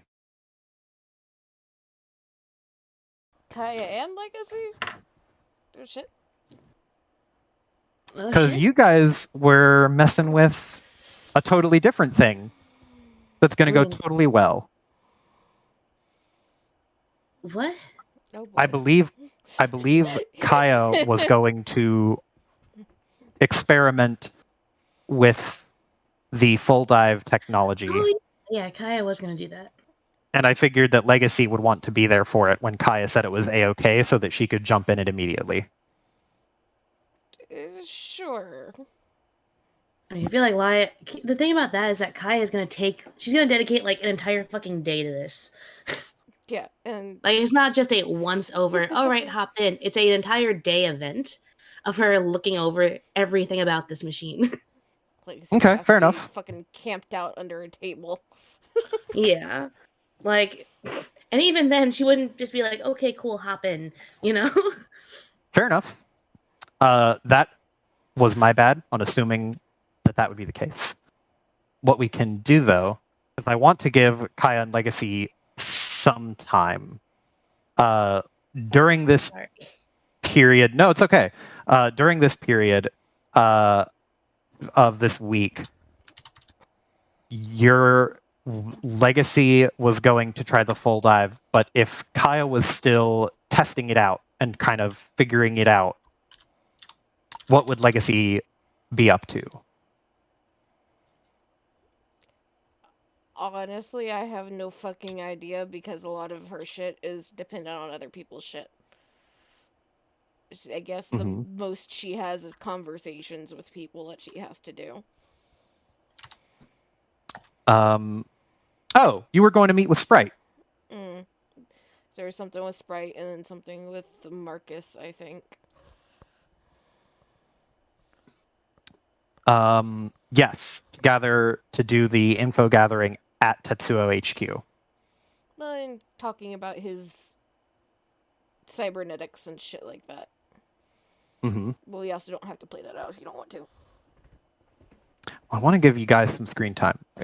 What we'll do is we'll have Kaya doing the testing of the full dive, the initial testing.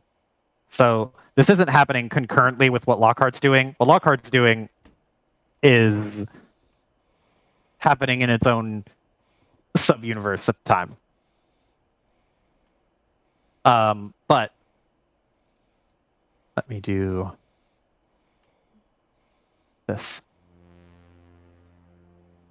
Well, I mean, I'm I'm honestly cool to vibe if you want to get legacy conversations out the way, you know? Yeah, I think both Amy and I were just like, okay, this is a Lockhart day. Well, I don't want to do focus on just Lockhart because I didn't think that would be fair. Because I didn't get the time to have this solo session out of the way. So I was going to get up to a cliffhanger point and then jump to one of y'all. Yeah. I mean, if you want to take it, you can. I'm vibing. Flip a coin, Joe, because both of us have, I think, are just distracted enough that we're like, both of us got comfortable in our little theater seats. We're like, wait, we gotta go on stage now? We'll do evens for legacy. Okay. What are we doing? Okay. So, I think the most pressing, quote unquote, pressing thing that you had was going to be Sprite wanted to talk to you at some point or to hit you up. Mm-hmm. Yeah. Which, at some point, here, let me go.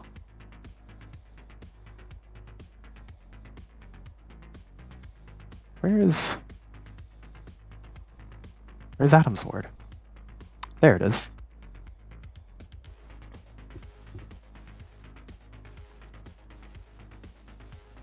So Sprite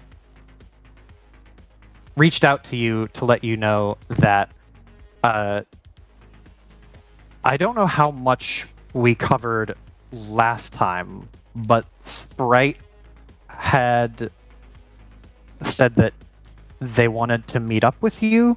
Yeah. Do you remember anything else anything more than that? They were asked about Giga Death or whatever, and said that they were playing at it. Yes. Okay, cool. So she did say that. So Sprite would want to connect with you. And she also lives in a mall or Adams Ward, not a mall ward, in Adams Ward. And at some point during that week time, while you were hanging out, you could have stolen some or set aside some time and met up with her, which for y'all, this is what Sprite looks like, which you guys could meet up somewhere nearby, probably at the bar at the end of the universe. So I assumed. And you're just hanging out there waiting on her to show up, and she walks in wearing her classy bomber jacket, her hair slicked back, but in a kind of messy, unkempt style rather than a dishevel, or rather than a greasy Chet Freely style. This is what Sprite looks like for those of you listening along.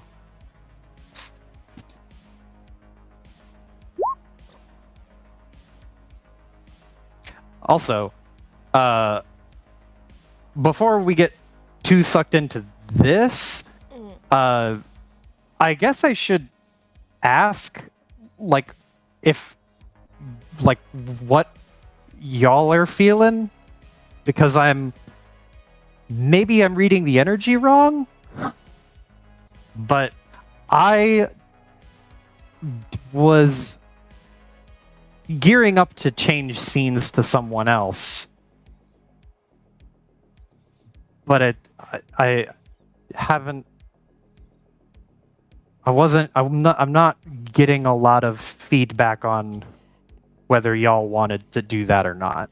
Oh, we're cool with it. I think it's just, we were too far into our cocoons that it's taking Mhm. us the standard, couple of minutes takes to start a session. Like, oh shit, we've got to figure our shit out. Yeah, we gotta unravel the blanket for a second. Okay. But yeah, sorry, Joe. No, you're good. I just I want to just- make sure that it was good. I'm also sorry that no, Kaya isn't just gonna do a glance over. She's like, this is very important. She's gonna dedicate an entire fucking day Hmm. to going over every inch of that thing, you know? Yes, this is fair. I will give you a dossier on how it works then, so that you have it.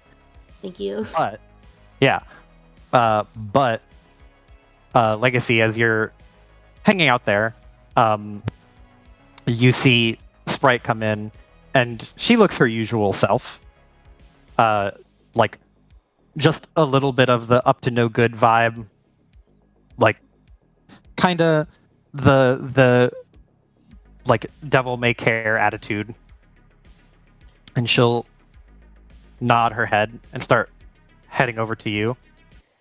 Legacy And as she's walking by, she'll like wave a hand to the bartender, who they would recognize her because she's kind of a social person, a little bit like more social than average, I think. Mm-hmm. Legacy just kind of grins when she spots them, and Mm-hmm. will wait for Sprite to get closer, and then just essentially jump out of the chair and kind of tackle them playfully. Mm-hmm. You like jump up and side tackle them, and there's a like a little bit of trying to stand up and just shrug it off, like, oh yeah, it's no big deal. Like I can be tackled by you and not be phased. And then a little bit of a stagger is like, okay, we're about the same size. Like I'm slightly taller, but like we're not that different in terms of body weight, and I'm being dragged a little bit. And so she stumbles half a second and just goes like, yeah, it's good to see you too. How's it going? And she'll do like a little arm punch.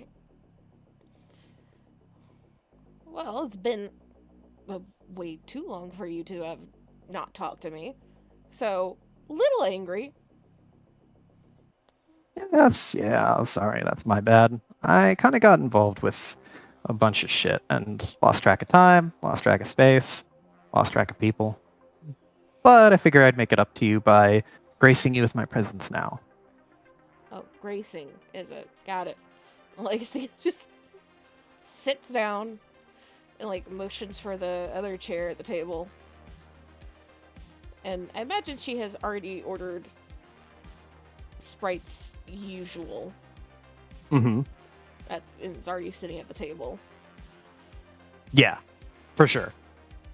So like Sprite would have signaled for a drink on her way in, and the bartender like waves casually, but then looks to you and would nod like, "Hey, I already got you covered." So Sprite sits down and will swipe her own drink.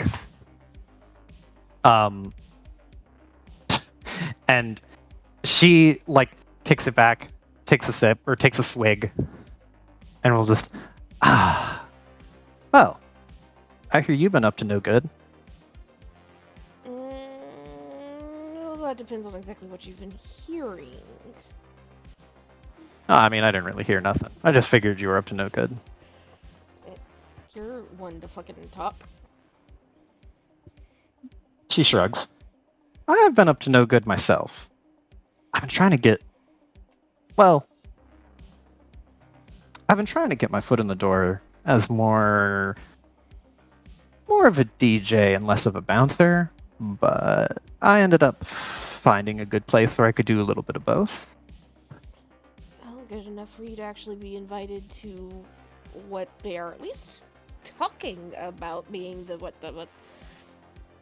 concert of the year at the very least.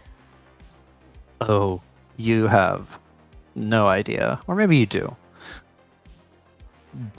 So, I gotta ask, have you ever heard of, and she kind of glances left and right to make sure nobody's super close by, and she'll lean in and say, "Have you ever heard of this group called like Ghost Protocol?"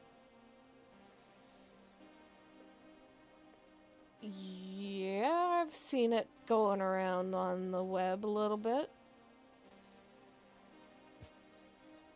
So I ran into some people during a show, and there was some ruckus that needed to be calmed down. But one of them, well, one of them and I hit it off pretty well. And turns out they're kind of into some radical shit. Like, really radical shit. And one thing led to another. And lo and behold, I made a new little connection. Legacy like kind of squints a little bit. Connection or connection? She tilts her head back and forth a little bit and just says, "Can it be both?" Both is dangerous, Sprite. She smiles and nods and like says right before she takes a sip, "I know." But that is where I've been kind of falling off the grid lately. Because I got sucked into some bullshit with them. In the good way. Anything particularly interesting? Because, you know, bullshit is a, how should I say it? Vague. Oh, well, this and that. A little bit of civil disobedience, a little bit of property damage, a little bit of, like, I don't know. Just, it's not anti-corporate espionage, because, you know, and she just shrugs. Not much of the spy type, but anti-corporate statements.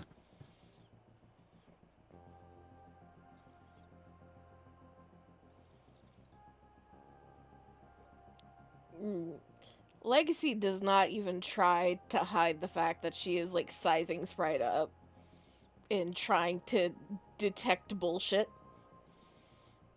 Mm-hmm.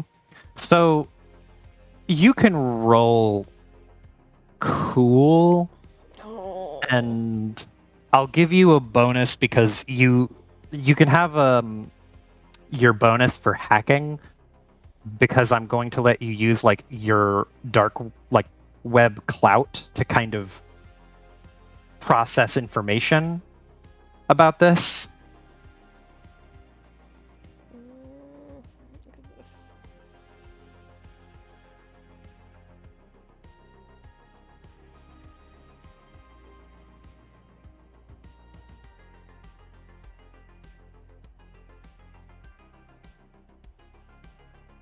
Yeah, because my darknet web, if you're gonna say that, gives me a +1. Yes, I will let you have your hacking bonus for +3 instead, though. Okay. I'm still gonna boost this because, you know, cool is not great. Cool is very much not great. There you go.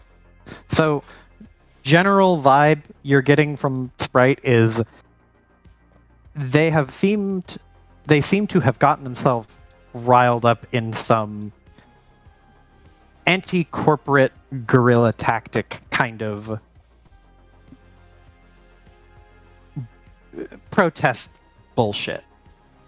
Like, you're not sure about the intensity or severity of what she's up to per se, but she's kind of had the delinquent air about her in like a loose sense, and her sensibilities are similar to yours, but you get the impression that she is kind of leaning on her kind of tougher demeanor and leaning on those sensibilities, her anti-corporate sensibilities.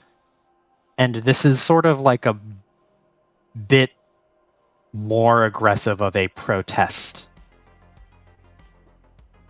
style behavior.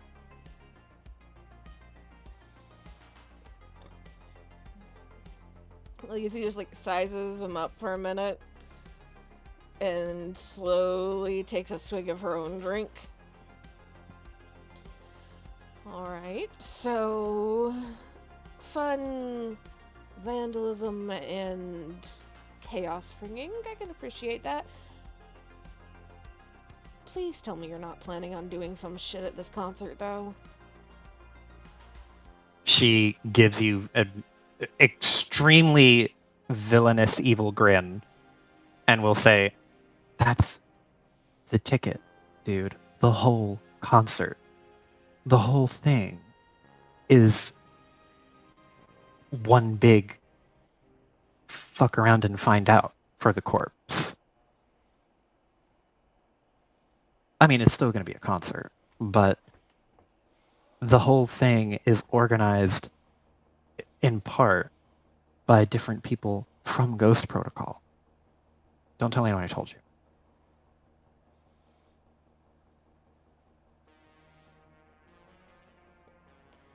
Legacy just kind of blinks, processes, and then slow nod. Okay. Fuck around and find out for the corpse in the corpse front lawn. I appreciate it.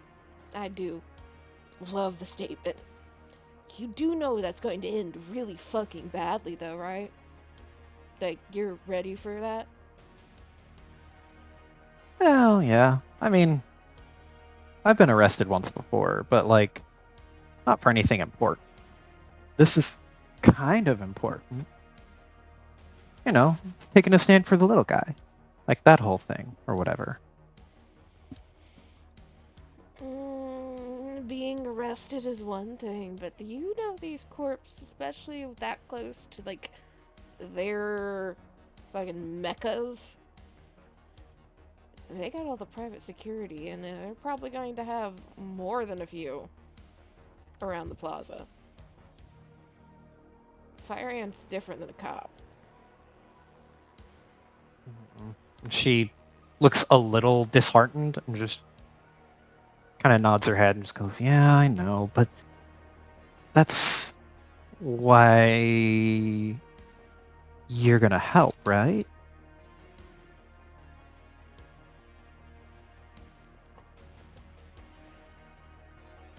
Eyes narrow just slightly. She sticks her tongue out a little bit, like between her teeth.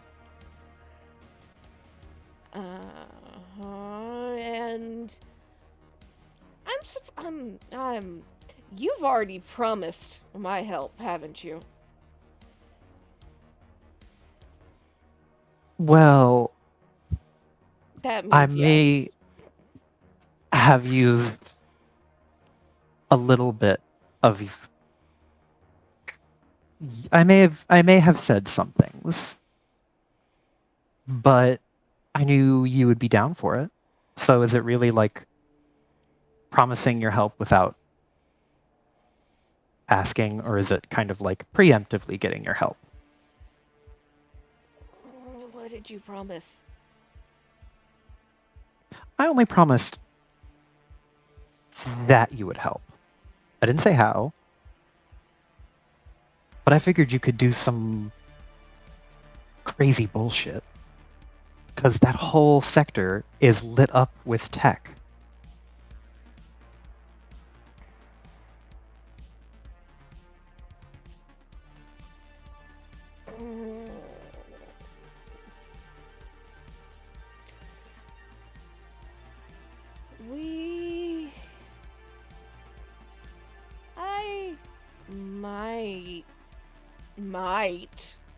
might being the key part of that phrase, Sprite, Mm-hmm. be able to figure something out. She's leaning on her hand and like leaning her chin on her hand and kind of there's like a dreamy quality to her face, her expression. And she nods and says, "But you're gonna help because you're a sucker for anti-corporate shit. And you love me." I'm going to help because you're too pretty to get scarred up like my boyfriend already has. And because you're going to help me in return.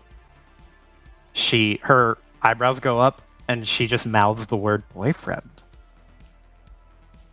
And she blinks and then shakes her head and just goes, "And how can I help you?" And a legacy will just kind of like that cat who caught the canary kind of smile and will mimic her positioning. Well, let's just say I know that there is quite a bit of, what's the fun word for this? Rabble-rousing? That's going to be kicking up even before this concert. She nods. May very well be whipped to its peak during the concert.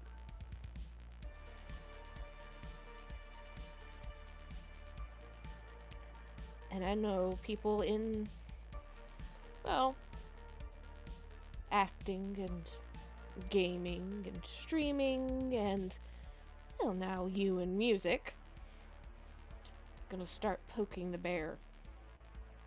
She winks.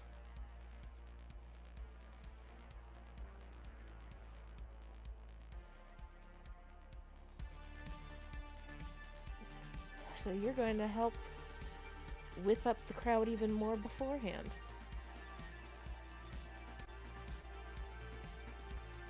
She raises an eyebrow and will say, like, "And where's the part that you need me to do?"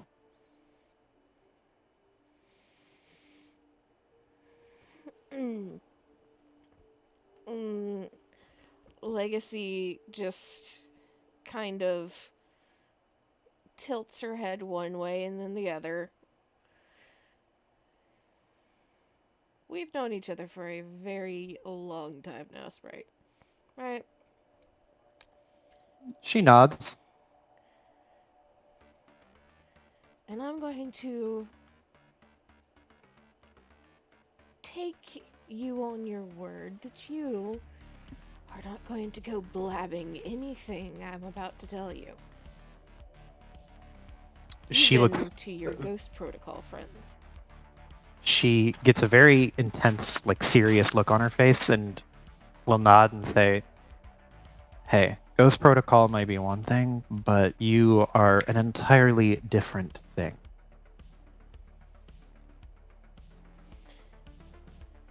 Do you know Talmay? I know of her. Cosmic? Sounds familiar. He's a gamer kid. She nods. We are going to start using their platforms to start causing issues for the corpse, but specifically Tetsuo.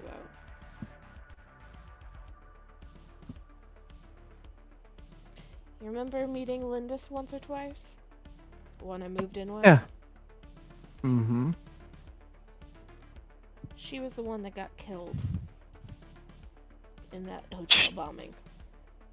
Her eyes go wide for a second. She, like, you can hear her say it very, very lightly, but she says, "Holy shit." Tetsuo caused that bombing. Not terrorists like they're putting out there.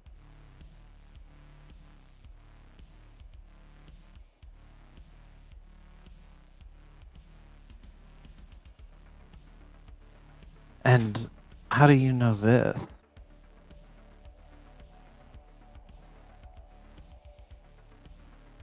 And Legacy just kind of frowns.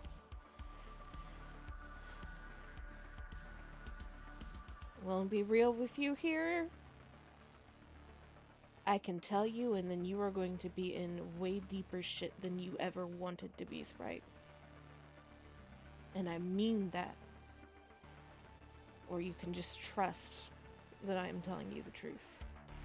And I'm smart enough to know what is fucked up and what isn't.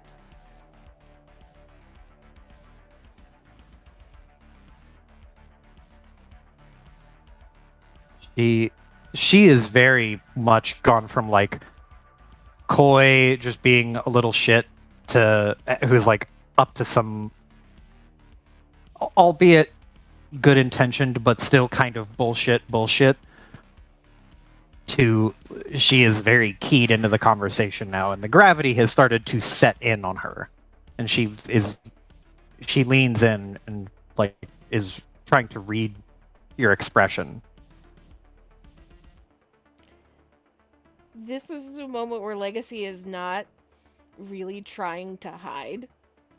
Because she knows and likes Sprite well enough. And knows that Sprite agrees with her on most things. Mm-hmm. So it is very much that serious, like, this is your two options, and I am dead serious about both options.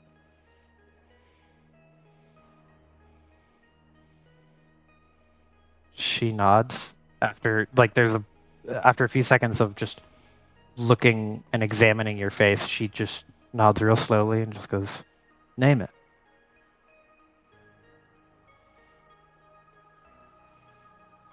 And Legacy opens her mouth to start speaking, closes it, points a finger at Sprite, like really close to her face. Mom and Dad can't know. When you point your finger at her face, her eyes like move to the center of her face to follow your finger. And then she blinks and looks back up at you and just goes, "My mom and dad or your mom and dad?" Ideally neither, but definitely not mine. She shrugs and nods. Makes sense. Okay. No parents. And she holds up a finger like as if she is counting that off. So she is, the name it is implying that she just wants to know what Legacy is wanting, right? Yeah. Like the conditions. For, I'm sorry, my brain broke there. Conditions for knowing everything or the conditions for a task? No, the conditions for knowing everything. Okay. Sorry, again, long day. Yeah. Brain broke. Oh, you're good.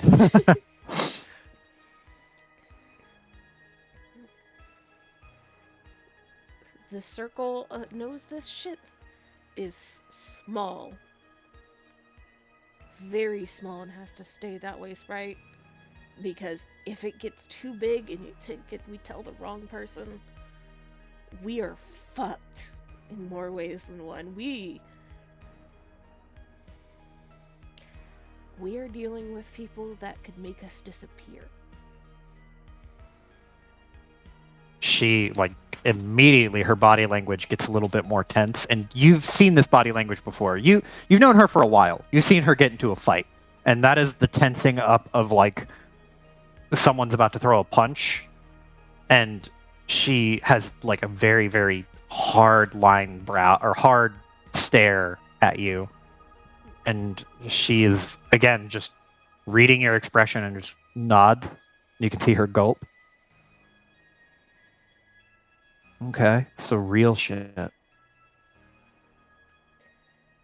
already killed 2 people that I actually really liked. So yeah, real shit.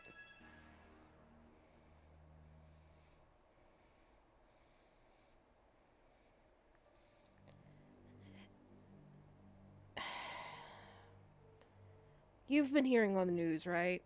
Tetsuo talking about terrorists and being targeted and all that. She nods, just rolls her eyes, just goes, yeah, it's just fucking... It's just boomer-ass PR for anyone who believes it. And Legacy nods. It all started with what happened in... What was the ward the race was in? Seishin. Seishin. Happened with the shit that was in Seishin. Now, do you want the, above table shit? Or do you want the weird shit? Are you asking her that? Yeah. She raises an eyebrow, and this is like a genuine questioning look from her, because she assumed that there was only one type of shit. It's so her splitting the hair between like the weird and the not weird. She is now kind of confused, and she just goes And like, that's weird coming from Legacy. "Yeah, that's why she's confused, like even more." She like asks, "What weird shit? How weird could it be? Like, how weird is weird?" Yeah, I've talked to you about some weird shit before. What if I told you some of that weird shit that, like, I was mostly joking about was real? This ain't about like mole people or aliens or some shit, right? No, but adjacent to that. There's like her hand like drops to the table, and there is a really look that turns from slightly jaded and like, yeah, I don't really believe you, to, wait, are you serious? Yeah, Legacy just waits for that expression to come around. She just nods. I have pictures. I have seen it stab multiple friends. And I have been mind-fucked by it. So yes. She just like, her mouth goes slightly agape. Dreamers. Okay. You mean like the fucking techno alien things? Legacy will pull up the clearest picture that she has of Observer. You show it to her, and there's a brief moment of incredulity as she looks at it, and then just like, And flips you to can another see, one. yeah, she's just like, well, okay, that's a weird picture. She doesn't say that, but she's like, you can read her body language of like, okay, it's a weird picture. And you flip to another one, and she's like, okay, it's another weird picture. And then you flip to a third, and then she just like leans in and is like, what the fuck is this? Dreamer. The day before the hotel shit in Seishin, I was watching a roommate of mine in an illegal race. Her eyebrows go up. Don't look at me like that. Not like you didn't go running through the city with me all the time where we were not supposed to go. Yeah, I'm just offended I wasn't invited. It was a roommate thing and kind of a date thing, so unfortunately, I couldn't. I also need to interrogate this boyfriend of yours. Be Which- nice. I'll play nice. But you were watching your roommate in an illegal race, and This thing she just like interrupted. gestures to it. And I'd already seen it like a couple weeks beforehand when I took a kind of gig that was weird, but it got me some cash, and I ran into it in the sewer. Pulls up that picture. She just looks at it and just shakes her head very, very slightly, And just like, shit. I thought I was up to like some bullshit, and no, I don't hold a candle to you. How did you end up in this situation?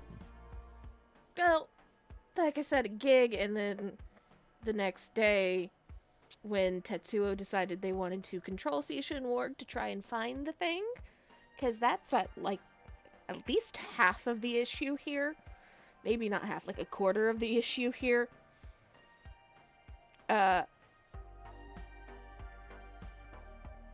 Joseph Diego ended up talking to Lindis and got pissed off at her and blew up a hotel with her inside.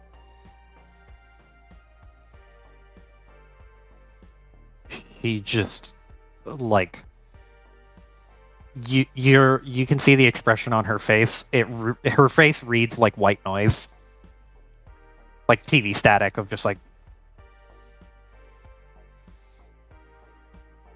okay.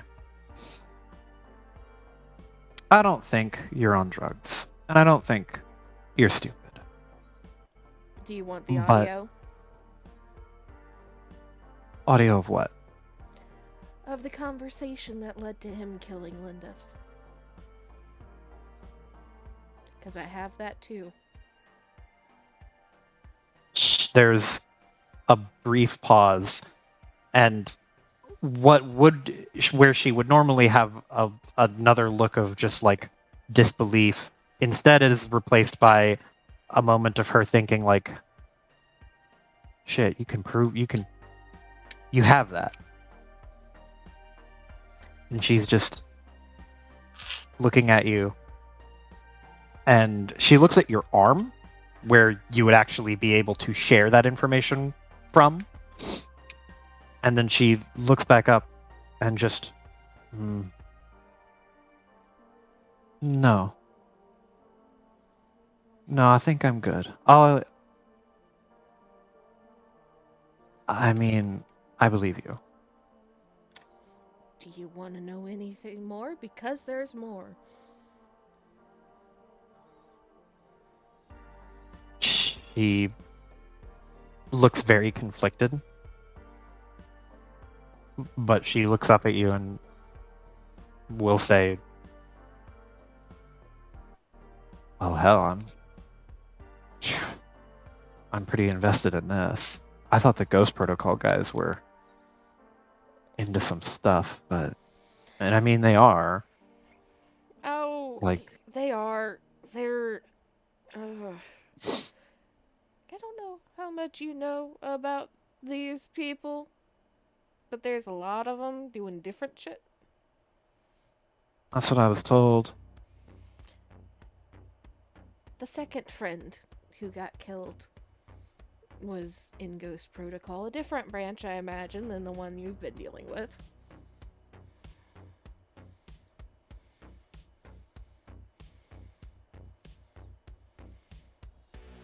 She tilts her head. They mentioned that one of theirs went dark and they hadn't heard from her.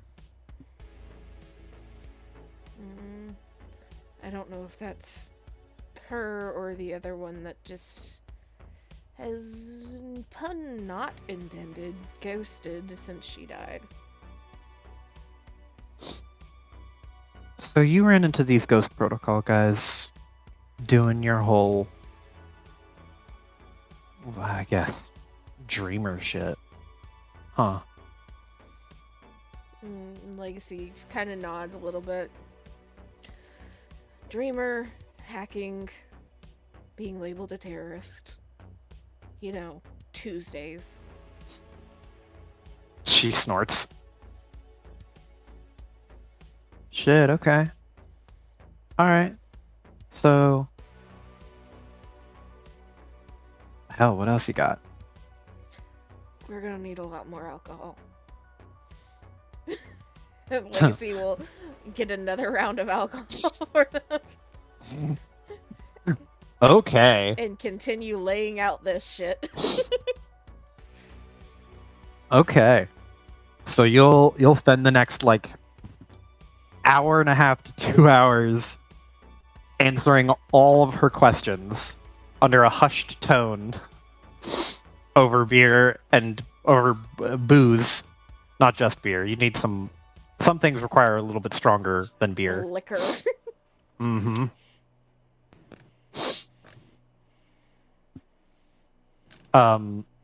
Cool. There's one or two tangents talking about fucking Marcus and Kaya and Lockhart and Ben Getty, these really weird people that she only has either just learned about or tangentially knows.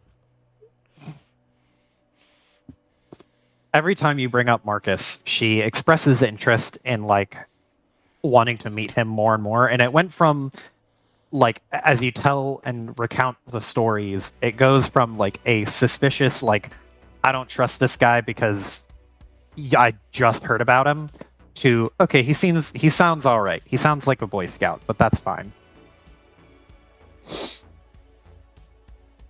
But she's interested, and you would learn from her that her involvement with Ghost Protocol is very recent. She has gotten involved in some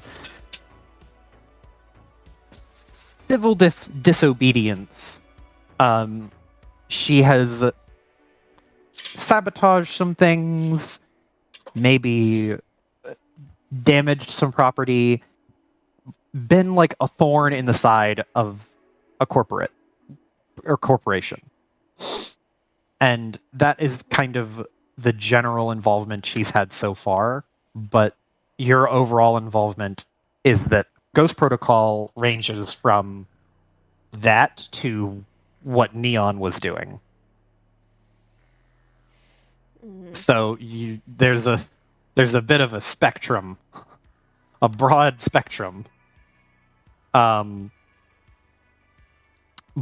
at the end of all of that, she is like just fucking floored, and for like I didn't want to do the rhyme, but she is also on board. She is keyed the fuck in and super down with all of the insane bullshit that's going on. You would also learn that Gigadeath. She would go on to explain that Gigadeath is organized by some members of Ghost Protocol who were using this as an opportunity to get a bunch of civilians involved to more or less up the stakes, like get a bunch of civilians involved and frustrated with corporations, and then push the envelope a little bit by putting it into the corpo court of saying like, okay, cool, if you want to up the stakes, you're going to have to do it to people who are ignorant of the situation. And basically it was like Gigadeath is part recruitment strategy, part giant rave to cause a bunch of destruction. Like the intent is for it to become out of control. Fun. So I imagine Yes. Legacy, like after hearing all of this, and with probably like 2 or 3 glasses in front of them each at least, is kind of leaning back in her seat, like arms crossed, thinking. And you're pretty sure that all the heads of this thing, at least the major players, are all Ghost Protocol? As far as I'm aware, I mean, I only just kind of got up and in with them on this front, and the music thing. It seems like it's mostly them. Might be some other people involved. My understanding was that they were hoping to get other people involved because they wanted it to be bigger than them. Well, I need you, if you can, double check. See if you can make sure that this is primarily Ghost Protocol. Because if I can get in and have at least some guarantee that they are going to be backing me, protecting me as I use the concert, I can piggyback off of whatever they hook up to. She nods and just goes, okay, I can get behind that. That seems fair. I'll get you free access to all of their goodies.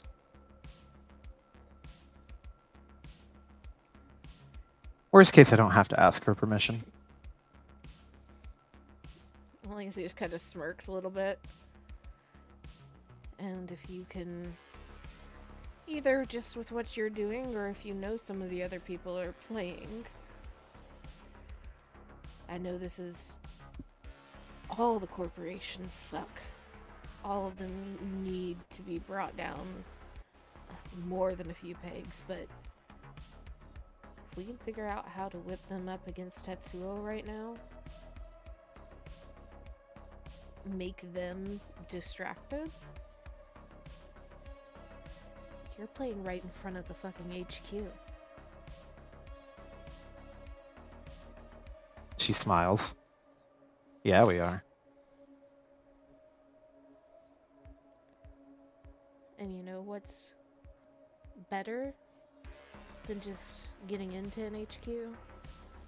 Getting into a distracted HQ.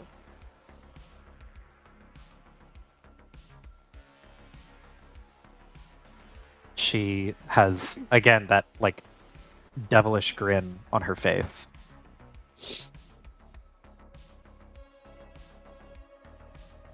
I'll see what kind of trouble I can stir up.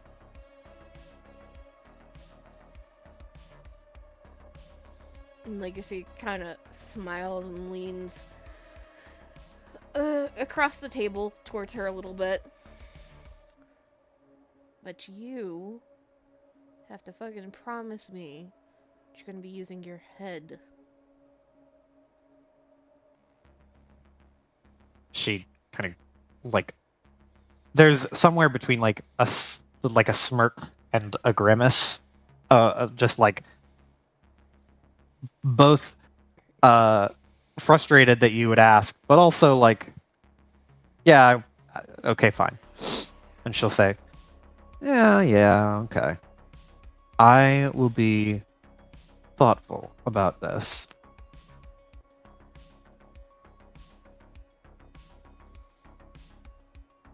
And Legacy nods a little bit. You might know everything now, or at least almost everything, but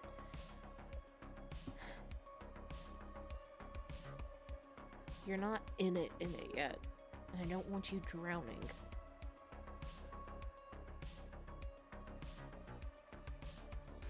She nods.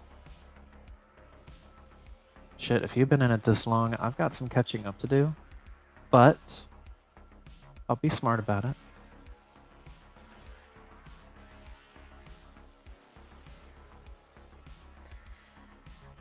Legacy just kind of nods a little bit. We'll lean back in her chair again. If you're that desperate for the catching up, might actually have to introduce you to Marcus and Lockhart. Between the two of them, I'm sure they can help you figure out how to do something other than just swing a haymaker.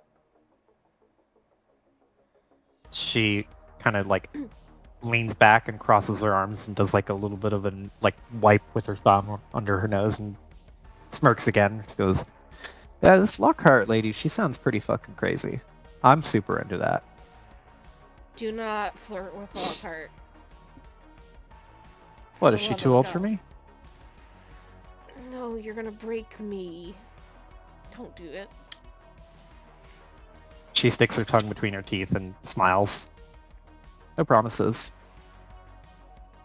I want to get a spray bottle for you. She flicks her hair back and will just, like, very confidently say, "You can spray me all you want. It'll just make me look hotter."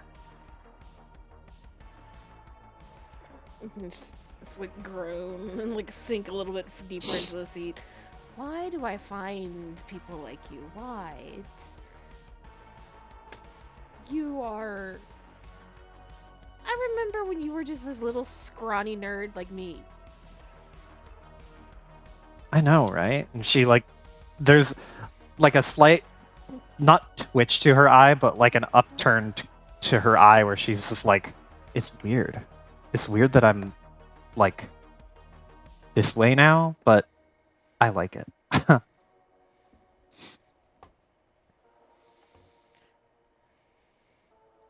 gonna add those to the conditions. You don't flirt with Lockhart. You don't flirt with Kaya. Although I don't think Kaya would know if you flirted with her, to be honest. But Lockhart would.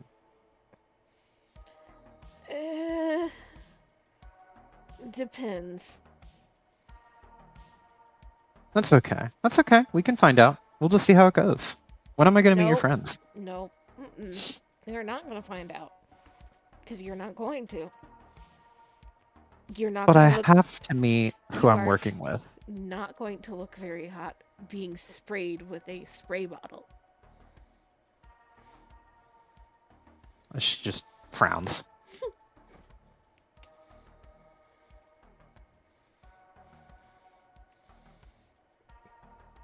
So I'll come over tomorrow. And she, like, immediately gets up from the table and kicks back the rest of her drink. And then I'll meet the crew. You can meet Kaya, and we'll see if anybody else happens to be around. Cool. That sounds like a plan. And I will keep you posted on anything I learn about Gigadeath and the other people who are involved in GP. And Legacy will nod and then stop for a second. Actually, wait, don't give me your phone. She just blinks, but she obviously inherently trusts you, so she just reaches into her pocket and pulls out a phone. Legacy, can I really quick give some sort of encryption to the phone like I've done for other people? Yes, go ahead. This would be like rolling your ghost. It's just however many times it will work for her, and it will be a residual thing that lasts. So long as she's not doing dumb shit that procs it over and over and over again. Okay. Boost this. Hacking shit. There we go. 17. Okay. That's what? 4? 3? Something like that. Yeah, because it's 1 for success, plus 1 for an automatic that you get, plus 1 for over. I'm pretty sure it's 4. I will consider it 4. So she has 4 ghosts attached to her personal device. See, Legacy just like pulls the cord out of her arm, hooks it up to the phone, and starts messing with it for a second. And then when she is done, kind of looks back towards Sprite with the phone in her hand to hand it back, but is like, you know, when Sprite reaches out for it, she like lets her grab it, but doesn't let her take it. What? I just made sure this phone was encrypted. Be careful with that. It doesn't last forever. But it's good in a pinch. She nods and then looks at her phone like it's Like, she looks at it, turns it over in her hand as if she's going to see something on the outside of it that's different, and then just smiles, like, flicks it up in the air and then catches it, puts it in her coat pocket. Thanks for the help. Appreciate the assist. Well, if you're going to choose to be stupid like the rest of us, I need to make sure that you have the best chances. It's only fair. I don't think you deserve to be stupid without me being right there with you. And that's how I almost broke my leg. She snorts again. Don't worry. Next time I'll be there and you can hide behind me. And also Lockhart. And maybe Marcus.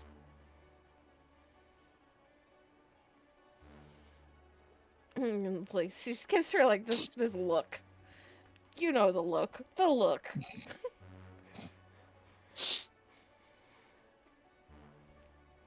And she will give like a very, very casual 2-finger salute.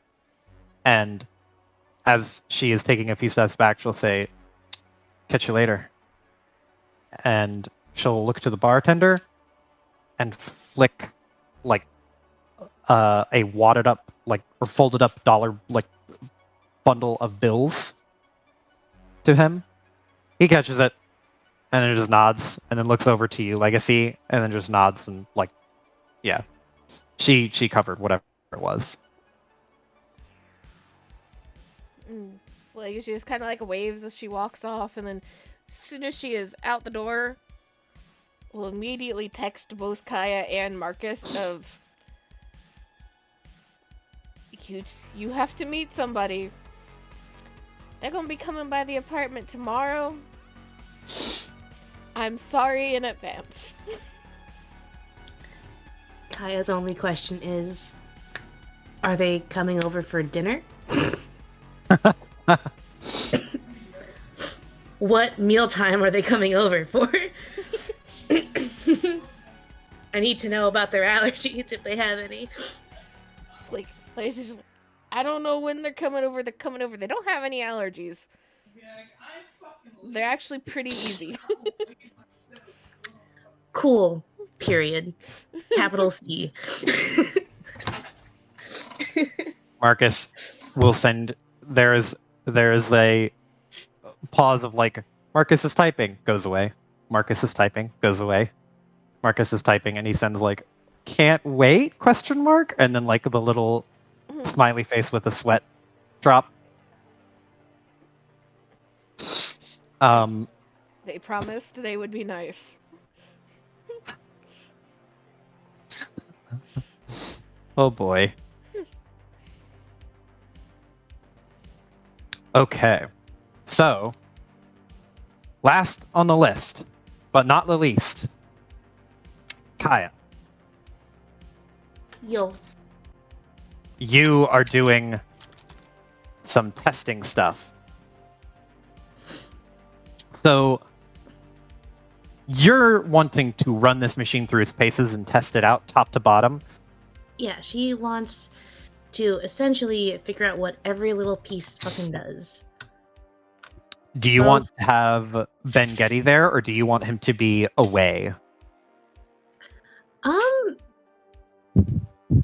I don't know. If you don't know, I'll flip a coin. Would he trust Kaya to be alone with his, like, essentially his baby for the last few weeks? No, but he could be taken away by some other NPC. There are ways to get rid of the Ben Getty. Yeah, we have enough NPCs that we trust around him, and he kind of trusts, that we can forcibly remove a Ben Getty if we need to. Mm-hmm. You know what? She'll be nice. She's not going to stop her investigation, but she'd feel a little guilty by looking through his fucking room and shit. That's what it feels like. Without Fair him enough. there. Okay. So, this is going on.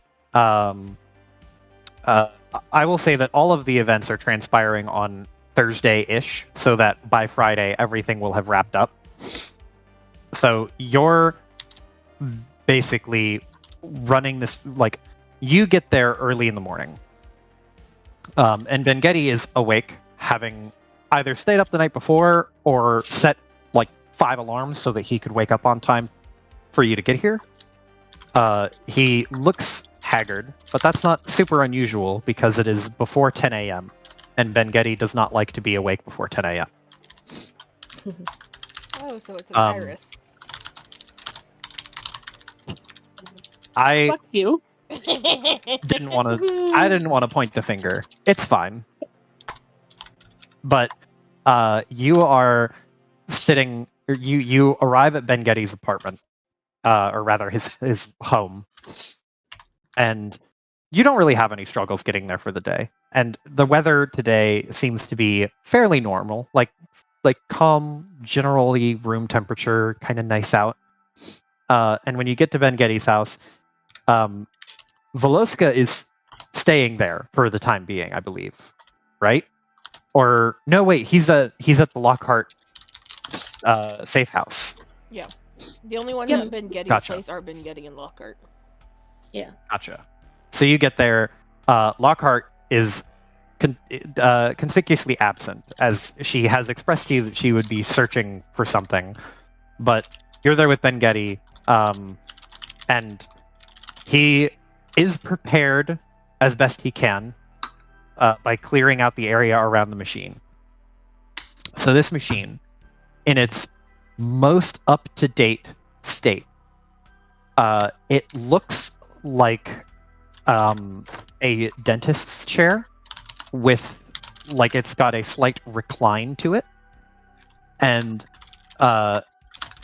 there is like cabling and wiring that circles around underneath it. The cabling, it runs from around the head where this like needle type looking Iron Maiden ass helmet sits around like the cranium. The needles don't go into the head, they just sit very close to the head.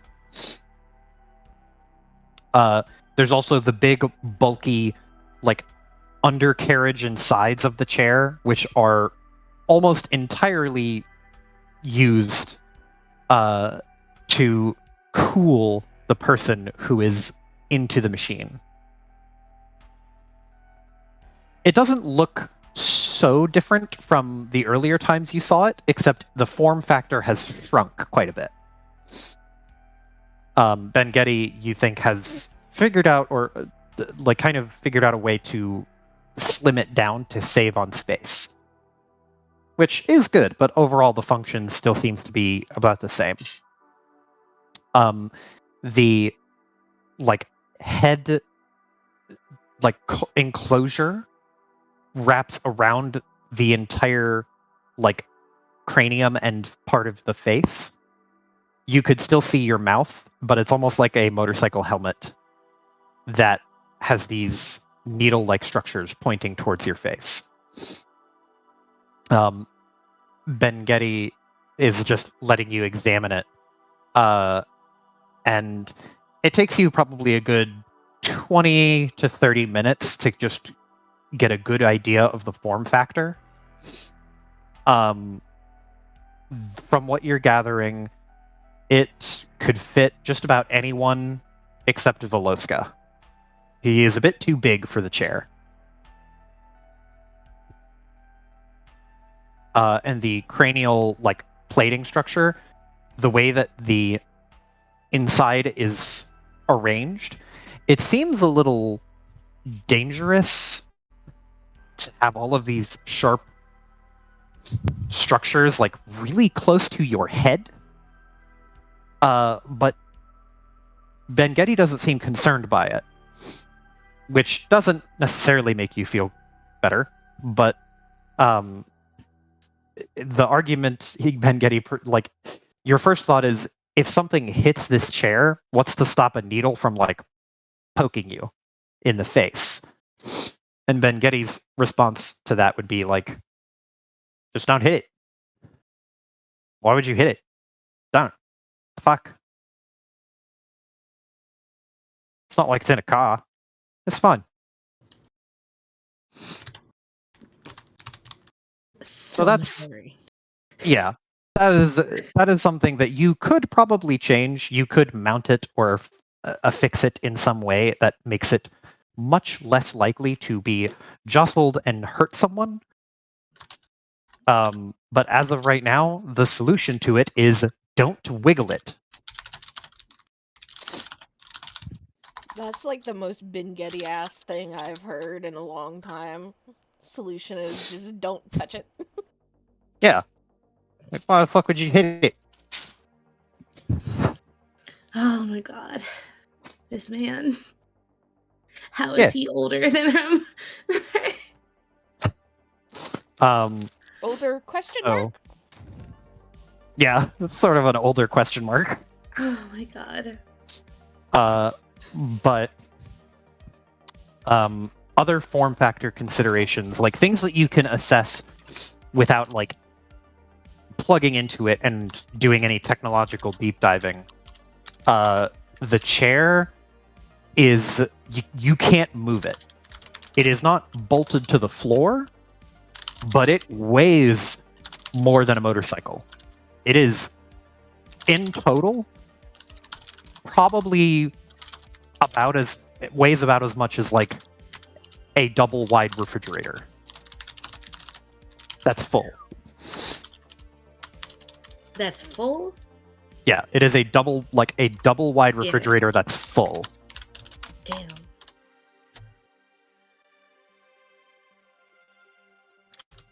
Okay. Anything else about the outside? Like initial assessment, essentially? Or just walking around it? Mm-hmm. Yeah, you can't move it. You could move it if you had like heavy machinery, but realistically you can't move it by yourself. Yeah. The head structure is not affixed to anything, so it can be moved or pulled off of the person's, like pulled away from the person's head. But Ben Getty, again, was like, don't do that, because why the fuck would you do that? It looks... Is this it should be fixed so that, or is that like, I'm trying to understand, like, is this another, hey, safety thing that we should add, or it's important that it can be removed? It could be. So I'm trying to draw like a vague sketch for you here. Okay. I will say that I would like the logic to me of being able to pull at least part of whatever is sinking you into the net away in an emergency does sound important. Yeah. So if it is like affixed somehow, then perhaps making sure that there is still a way to swing it away. Mm-hmm. I was more so asking of like, hey, is this a good thing or a bad thing? So that is a more involved answer. So it is partially both. It is a good thing because if you needed to get someone out quickly and like get them out of the machine for any reason, you could physically remove them from the machine. But it is bad because Ben Getty has explained while you are in the machine, there is a warm-up and cool-down period for your brain. And that helmet needs to be on your head for the warm-up and the cool-down period. Mm-hmm. He explains that basically there is a 10-minute warm-up and a 10-minute cool-down. It doesn't seem like a lot, but if things like are sudden and you just yanked the helmet off while that 10-minute cooldown period or warm-up period was going on, it could cause a seizure. Like the brain could short circuit, and Ben Getty hasn't tested what could happen, but he knows like that is when the brain is basically being transmitted to the digital or transmitted from the digital. And removing it during that process could be dangerous. He doesn't know what could happen, because obviously I'm not gonna fucking do that to Cosmic. He's nice. I like Cosmic. and I don't want to kill him. But if you wanted to make a more rigid mount, because currently this helmet structure is attached by what is basically like... Oh, whoops. I want this. It is attached by basically like a telescoping maneuvering pole. Mm-hmm. So it can be pulled over and situated against someone's face. It's the salon hair dryer. Yeah. It kind of That's what does I look was like thinking. that. Yeah. It actually does look a lot like a salon hairdryer thing. Cool. Except there's cables that run up and down this, like coiling this, making it look like it's entirely suspended by cords. Mm-hmm. Okay. It's also worth noting that like there's like the machine itself, this side protrudes out. It's kind of hard for me to visualize, but there's like a sort of wall that it's not like an armrest, but the machine is bulky and wide on the side. Okay. So theoretically, can Kaya? This is essentially Kaya on the initial assessment has like a pad of paper, and she's just writing down notes and shit. Mm-hmm. Could she make it so that it is fixed, but essentially install like an emergency release thing? It's like a red cord that you just like pull, like Beyblade pull out, and then it can be moved. That way, if something happens and the machine gets jostled, it doesn't get knocked off of the person's head and they, have a seizure. There's a brief spat you have with Ben-Getty of just like, why would you need to install that? Just like, be careful. And then that exchange happens.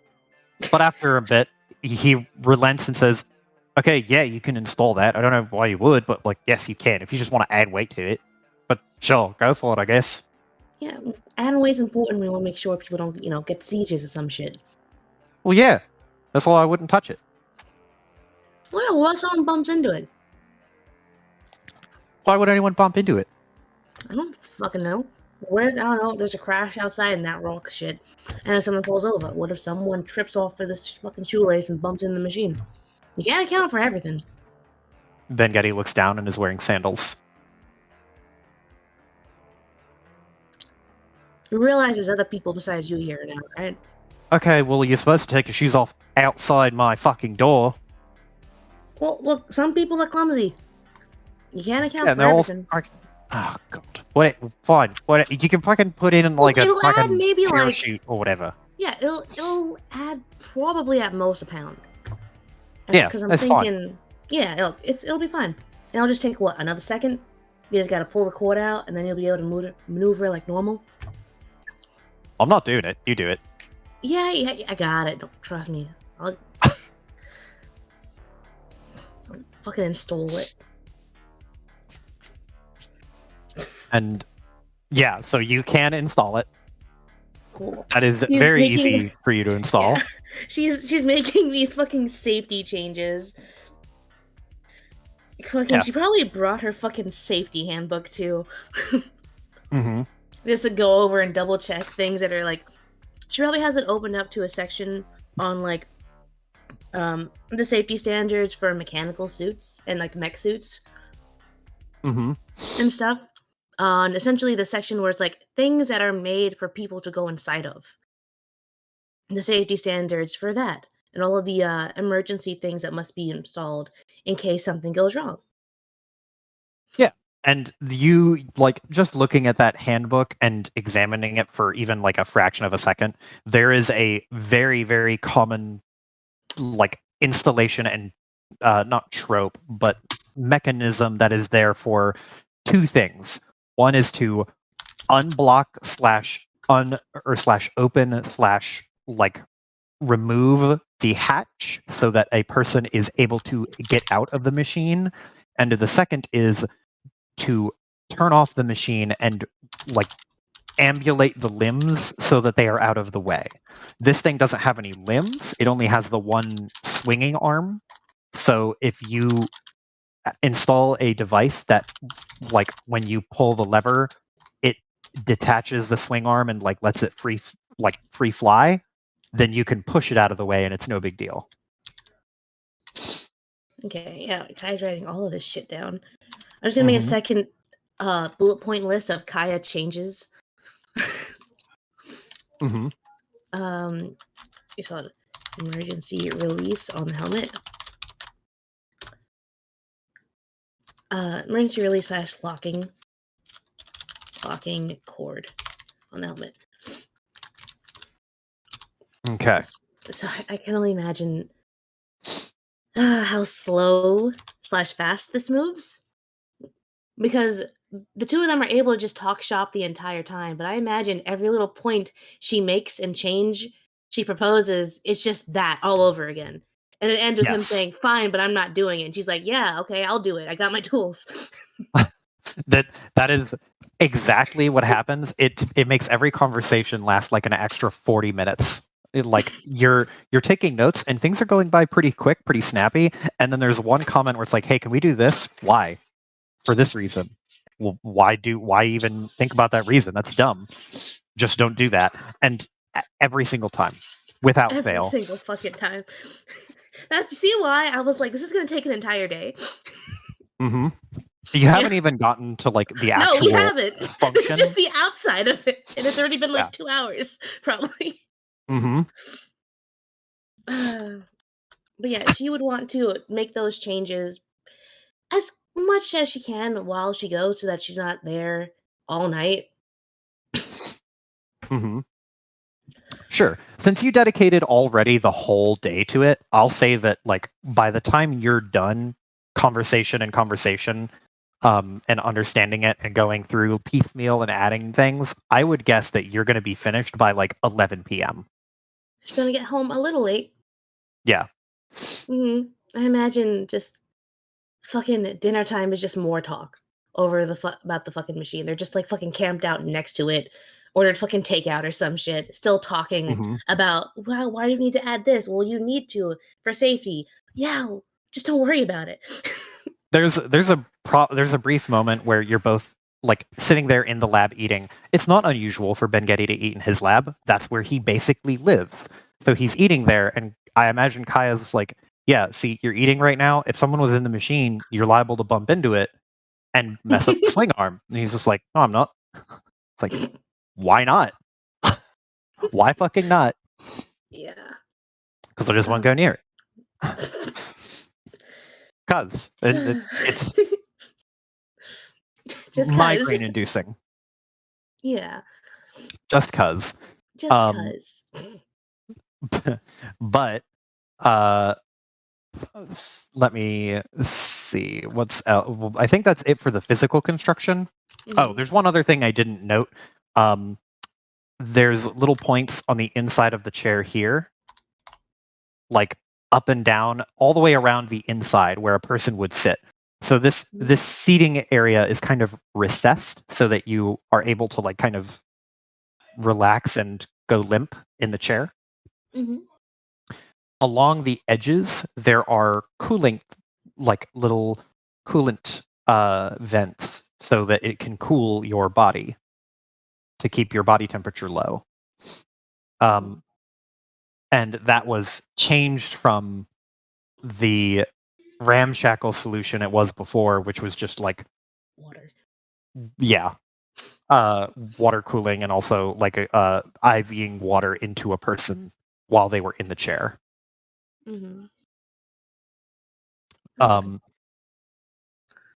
So the function of the chair, it requires a shitload of power.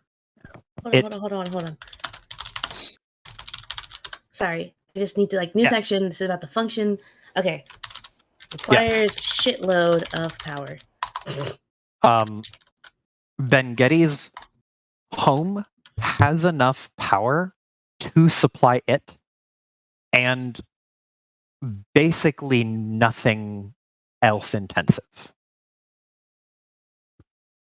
So if, for example, you wanted to like have someone in this machine, Ben-Getty can't run like a series of power tools or other equipment to like make ad hoc adjustments until he pulls the person out.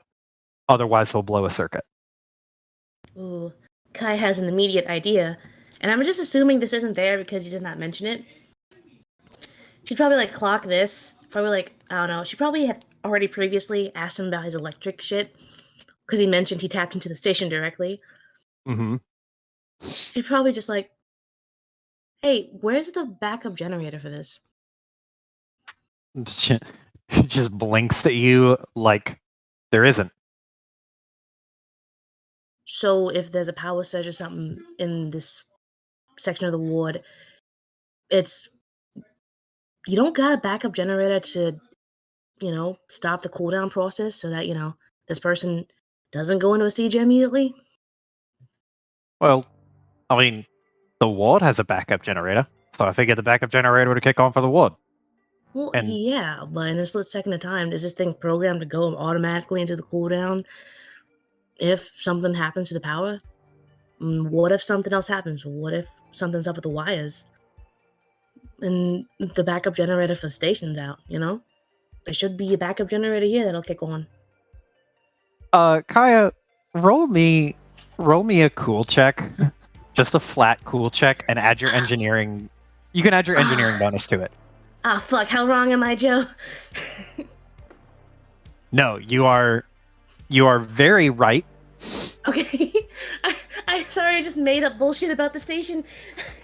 No, I'd you're like right. To boost this. Like, yes, go ahead. So, awesome. So with a 16, you immediately clock the look on Ben-Getty's face. You're a practiced engineer. You know what you're talking about. You know what you're doing. Ben-Getty is an engineer / mad scientist. You don't know his background, at least not really. So when you point this out to him, you expect to see like a little light bulb go off in his head and go, oh, I did this to account for that. And you instead get a recognizing look, or you instead recognize a look on his face that is the look of, oh, I totally forgot. And there is a flash of just somewhere between irritability, or somewhere between irritation and shame, as you point out, like, hey, do you know what happens if the power goes out? And you just immediately see on his face, like, the shame of not having an answer to not knowing. And he is, you're not a social scientist, but you can probably intuit that he's probably a little mortified.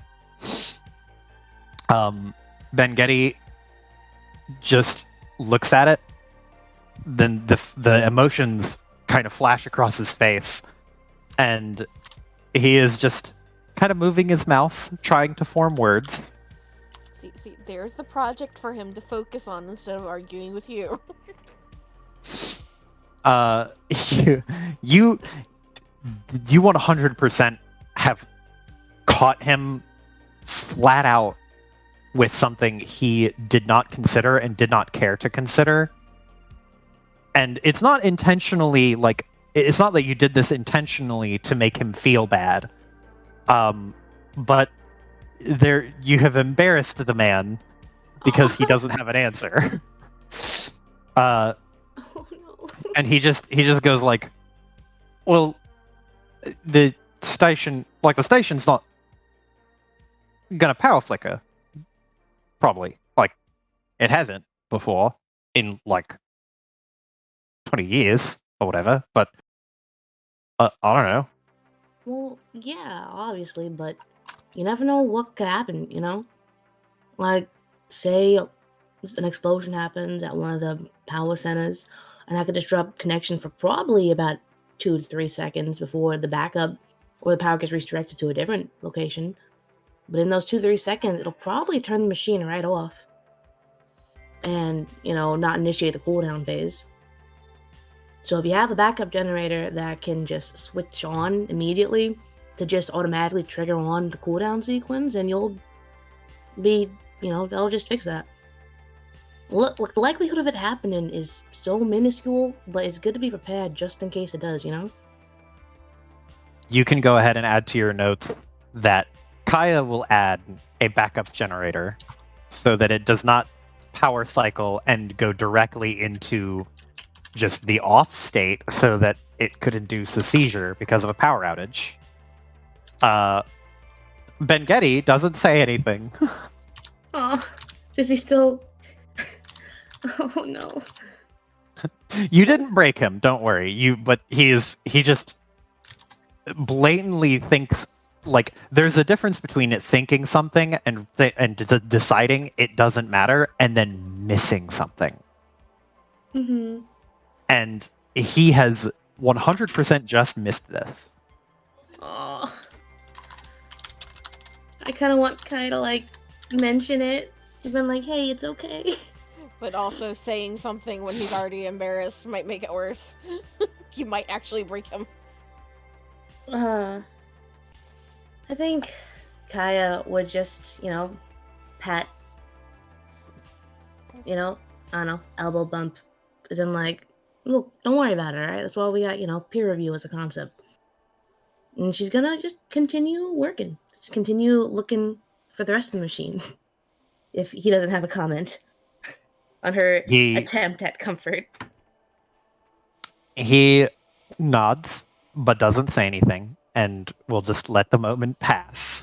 Part of this, I'll give this to you on a 16 too. Part of this is him also trying to learn to just not bite back at every single thing. He doesn't know how to say, thanks for pointing that out yet, but he does know that he shouldn't say, shut up, it's fine. All right. Baby steps. Baby step. You know what? That's good. This is great. Add that to the Kaya changes section of this. Mm-hmm. So, if there is a power surge, it will have enough power to immediately go into the cooldown state. Okay. And it will immediately start doing that. Once it goes into the backup reserves, once it goes into that power reserve, it immediately is all right, cool, I'm unplugging this person. Mm-hmm.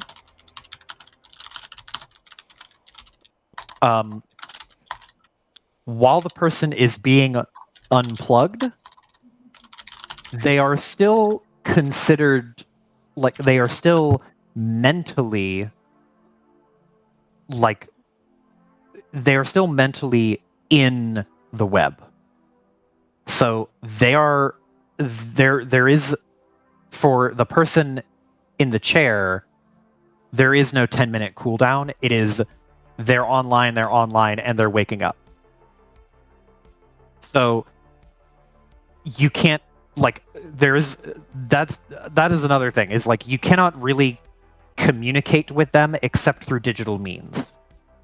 The person is entirely online. To communicate with them, you have to use an actual connection to whatever source they are connected to.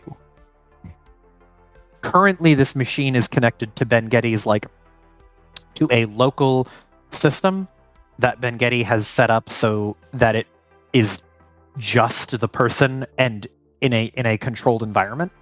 And Ben-Getty can type directly into that environment to communicate to the person. Okay.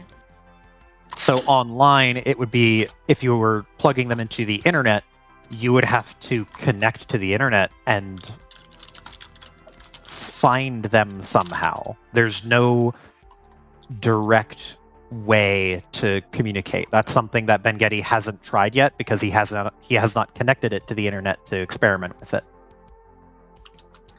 Okay. Is there any way to do that without connecting to the internet yet? or Not no? necessarily. So, it's a hard thing to make an example of, because if you build an environment that is devoid of anything else except one input, then you know that that input and anything else in there, or that aside from that input, anything else in there must be that person. So if you go online, it's like you don't know how to send a message to that person because you don't know what they see anymore. So rather That's why. so it's like rather than sending a message directly to the person inside, it's more so just like painting a message onto the wall of the room that you know that they're in. Yes, exactly. Okay. So It once is they're exactly out of that. that room into the internet, there's you don't know what the walls are like because it's just the internet, which is everything. Mm-hmm. Exactly. Okay. There's no form factor that you can kind of rely on. You can put a message somewhere and hope that they are able to navigate there, but he doesn't know what navigation looks like in the open internet either.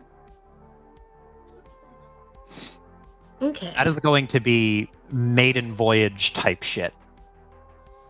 Yeah, that stuff Okay, is gonna have to be worked out between Legacy or Cosmic and whoever's on the other side for them.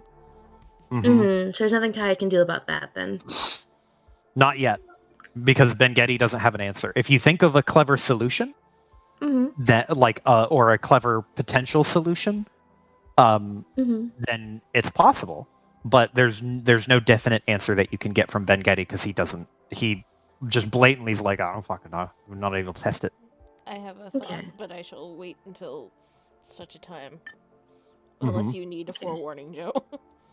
Write it down. Because I have like my immediate thought is just like, okay, if there's a way to like connect it to their like messaging system of choice, sort of, so that we can just message them directly, and it kind of just like they get that. Possibly that's like my first idea I thought of. Essentially, Possibly. so essentially, like, say you have two monitors of like, okay, once you're into the internet, your second monitor is your email, and then we can just spam your email of like, hey, turn back. We're pulling you out. Finish up. Exactly. And any communication, so when a person is plugged in and online, any communication to them can only be sent or understood or heard. You can only talk to and re-talk to from them via that internet communication. There is no physical connection to them at all. Yeah, so it'd be like we'd send them a Discord message. Yeah. And there could be a way to connect to them in that way. It's just a matter of figuring that out. It's also worth noting that Ben-Getty does not know how encryption will appear because he has not tested encryptions to the person yet, like placing an encrypted file in the environment with them.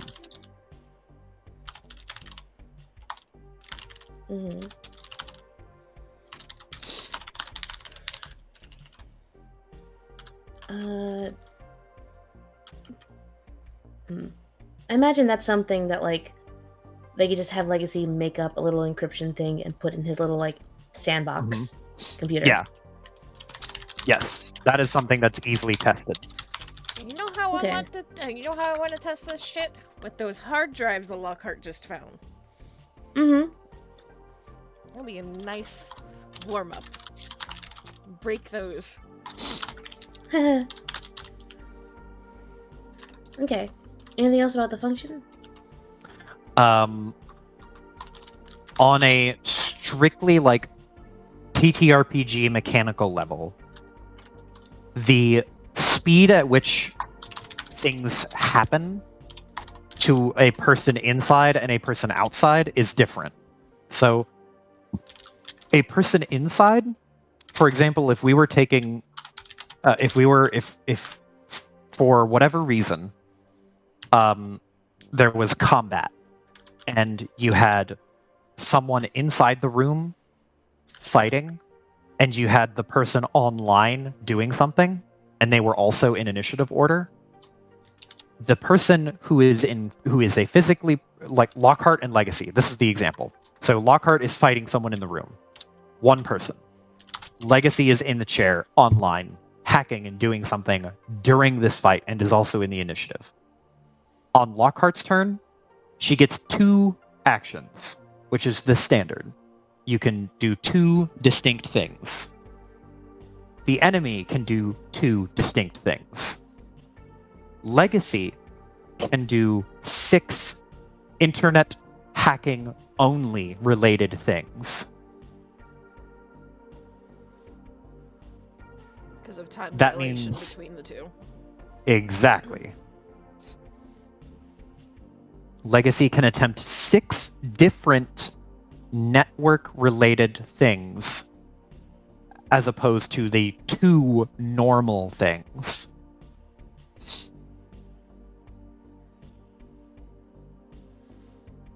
So we're dealing with a 1 to 3 scale in general for now, right? In general, yes. And that is the like flat standard. If you become more and more comfortable with it, and depending on what you want to do, you can get faster.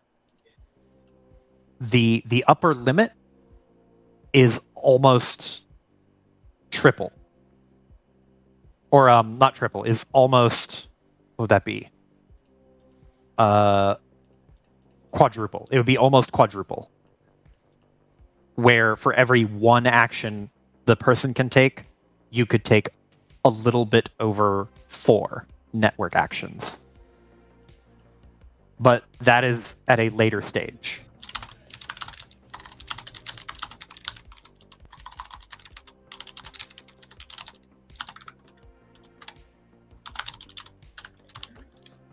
Okay. One thing to note is any network action is anything like hacking, accessing information, looking for information. There is no movement online. The space is entirely fluid and mental. There, you don't have to actually move left and right. Just warp where you want to go. Yeah, you just are wherever you imagine to be to an extent.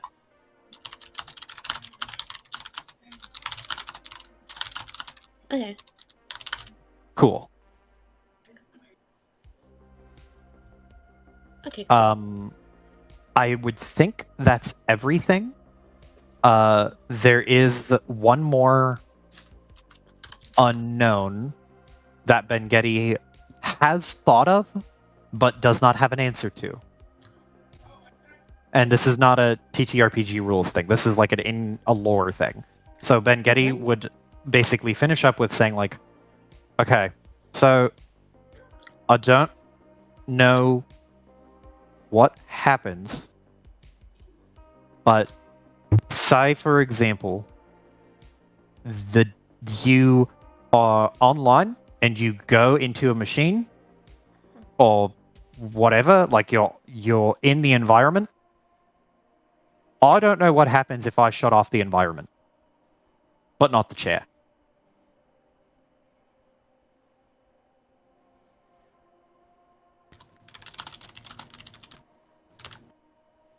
Cool. So we're getting the backup generator for the for that too. Huh?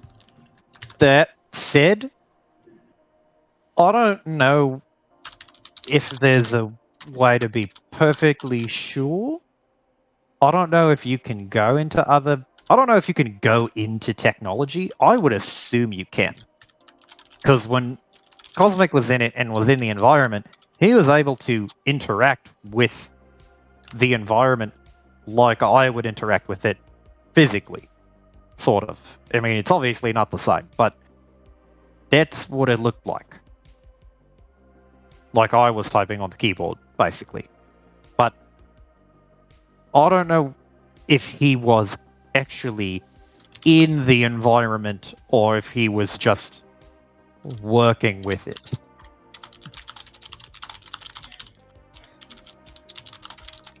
All right.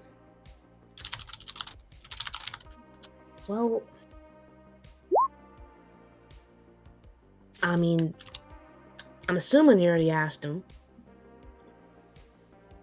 about what Yeah, it was he didn't like. really have really have Yeah. an answer. He just kind of was like, I don't know.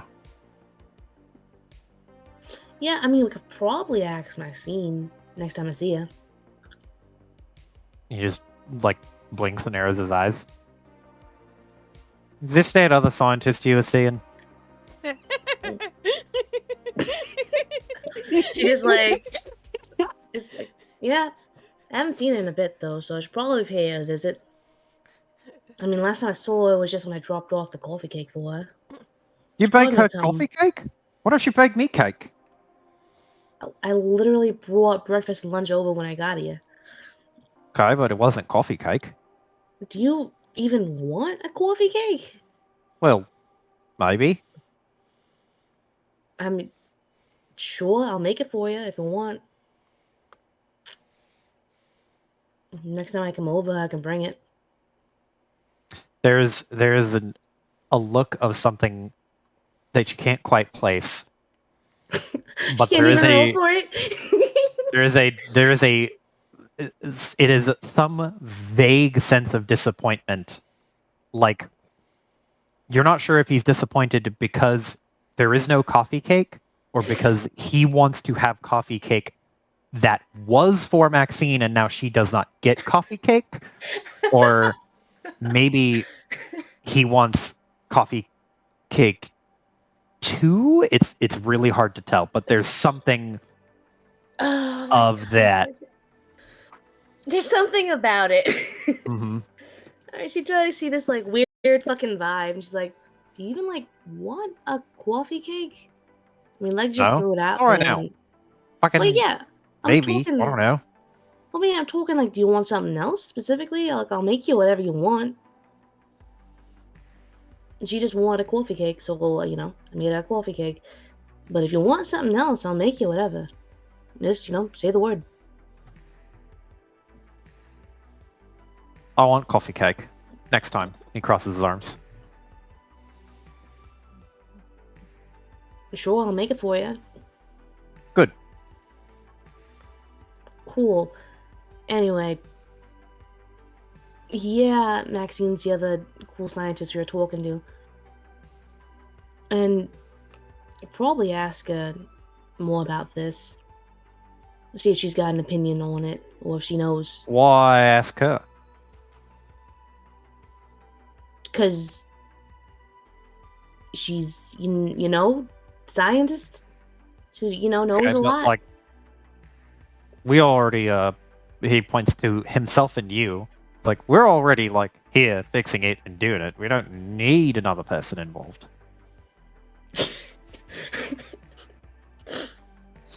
Is he?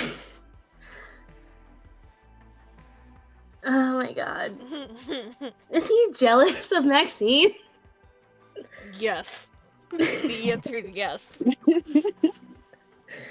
Oh my god. You guys try to pick up on this? I don't think it will work. You can roll. If you want to roll for it, you can. Yeah. Sure, when am I rolling? I'll let you It's gonna be roll. cool. I'll let you roll cool, and I will let you roll your engineering bonus with it, because, like, this is science related. All right. I'm not gonna boost it because I want to see if this is just like a genuinely if Kaya can fucking register this.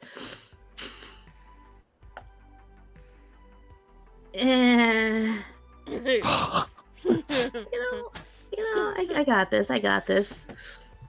I don't think she's gonna pick it up as jealousy. She's gonna pick up something. It's like she like looks at him, fucking like tilts her head a little bit. Like, what? Yeah, we can Getty, but like she's really, intelligent, she's got this whole cool lab. Like, she's qualified for this, and we should probably ask her for help with her experience on it. It looks like he is chewing on his tongue. You can see his jaw move back and forth a little bit.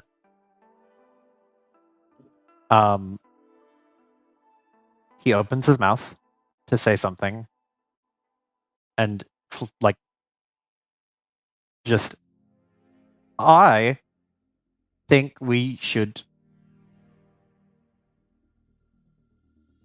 not yet. Why not?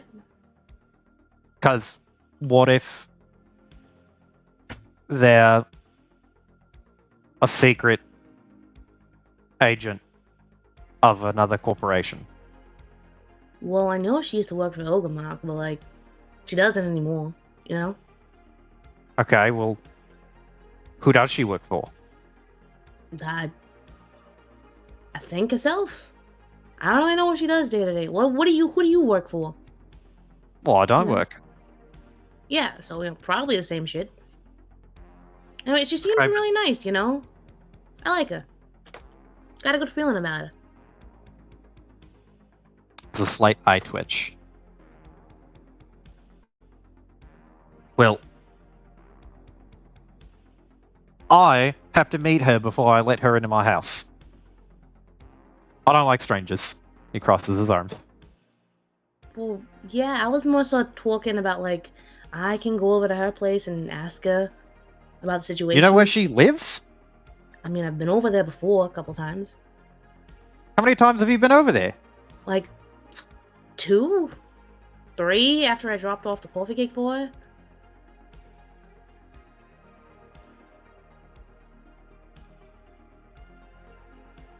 Fine. What? Is there a problem?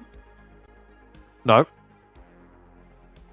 Okay, so yeah, I've been over there a couple of. It's the more you're saying that, I'm getting a little like Getty. She's real nice, you know. We can trust her. You know, I trust her. He is very overtly, like, very obviously biting on his tongue now.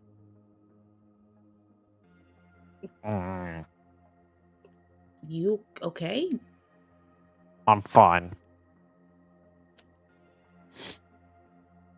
Are we done? Are you done doing the chair thing, or do you want to, like, test the chair? I mean, I'd like to see how it runs, but I mean, are you sure you're all right?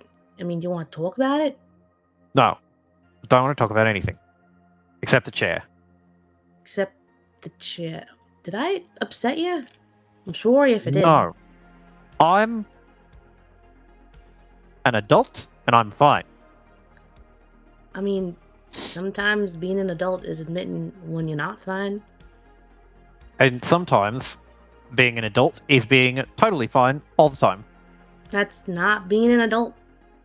That's called being delusional. Being an adult also includes talking about what bothers you so that, your friends can help you through it. She, like, gestures between the two of them. He just narrows his eyes. I want to test the chair. And he's going to go and sit in the chair. Wait, you're going into the chair? Yep. And he'll grab the head thing and lower it down. What? No! She, like, pulls it back up. What the fuck you doing? Just in the chair. So that you can see what it's like. I meant more so I want to see it turned on and off without someone in it, so I can look at the systems and see how they're running. Why? Because that's, something you do when you make changes to a machine. You do a cold test. Fucking fine. We'll do a cold test, he says with quotation marks around a cold test. Sigh of fucking relief. Like a breath of relief. So we'll just get out of the fucking chair. Okay. He gets up and will let you run a cold test. And is there anything else you wanted to do with him, or I feel a little bad. I feel like I made it worse. no? He is gonna deflect. Yeah. She. Yeah, she wanted to know the physical safety stuff of it, how it functions, and essentially the things on the software side of it with the person inside. There's no way to communicate with them as of right now. We'd have to figure that out later. Doesn't know what'll happen if it's in the environment and the environment gets turned off. So she's gonna get a second fucking generator. By the way, for whatever's gonna be connecting to the machine. I will point out, though, that just to make sure that you're aware of it too, Amy, my understanding of that is, yeah, like, you can use a secondary generator for a test environment, but the moment that we move beyond a test environment into the internet, that secondary generator for that portion is going to be obsolete. Well, I kind of thought it would be like, right now it's plugged into like a sandbox computer test environment. I figured it would be plugged into a different computer that's essentially connected to the internet. So I figured the secondary generator would be for whatever it plugs into. My understanding was that, like, eventually you go into the internet, and, like, the way I'm understanding this is going to eventually work is, like, being able to be in Tetsuo computers, and if Tetsuo computers go down, that's the environment that you are in. See, I thought it was just like another connection point, like a jumping off platform. Joe? Like, Joe, what is it here? So the test environment that Ben Getty is loading it into is like a local specific little network. It's not necessarily a jumping off point. You could. So if Ben Getty were to connect the device to the internet, you could skip that room entirely and just go straight to wherever you wanted to go online.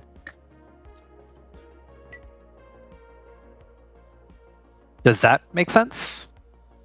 / answer the question? Okay, so the machine itself connects to the internet. There's no other computer that it connects to. Correct. Okay. Gotcha. Okay, so no need for a secondary generator then. Yeah, the secondary generator would only be useful as a extra safety precaution for testing. Not Correct. for internet diving. Yeah. So like so Ben Getty doesn't know necessarily if the person in the chair, if they go online and go to quote unquote, like if they were to go to someone else's computer server that is also connected to the internet and that computer shuts off, he doesn't know what happens. Yeah, and there's no way to know what happens until it happens, right? Pretty much. Okay. Oh man, she really does not like this machine. She really fucking hates it. If it gives her any comfort, Legacy, even though she is like, I'm gonna have to use the machine, is also has made it very clear multiple times to everybody that she is a little weary of it. Yes, she should be. No, I guess that would be meta knowledge. No, you can ask. Go ahead. I was gonna say, essentially, aren't the Larrys? Isn't that what happened to Larrys? Because they're still on the hard drives, essentially, even if they're not. Well, the two things that would happen, like the two theories of what could happen, is that because the difference between the Larrys and like a person in this chair is that the Larrys are only artificial and programming still. Yes, they are programming that we don't understand, but they are programming. So the two things that could happen is that essentially the computer gets shut off which equals the brain getting shut off and the person dies straight up. Or they go like into a coma because their brain is just kind of separated until we can get it back.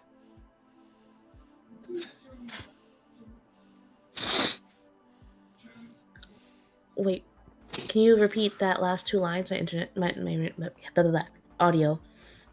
The secondary theory past like insta-death is that they just like go into a coma because their brain is just separated and they have to figure out how to get the brain back to the body.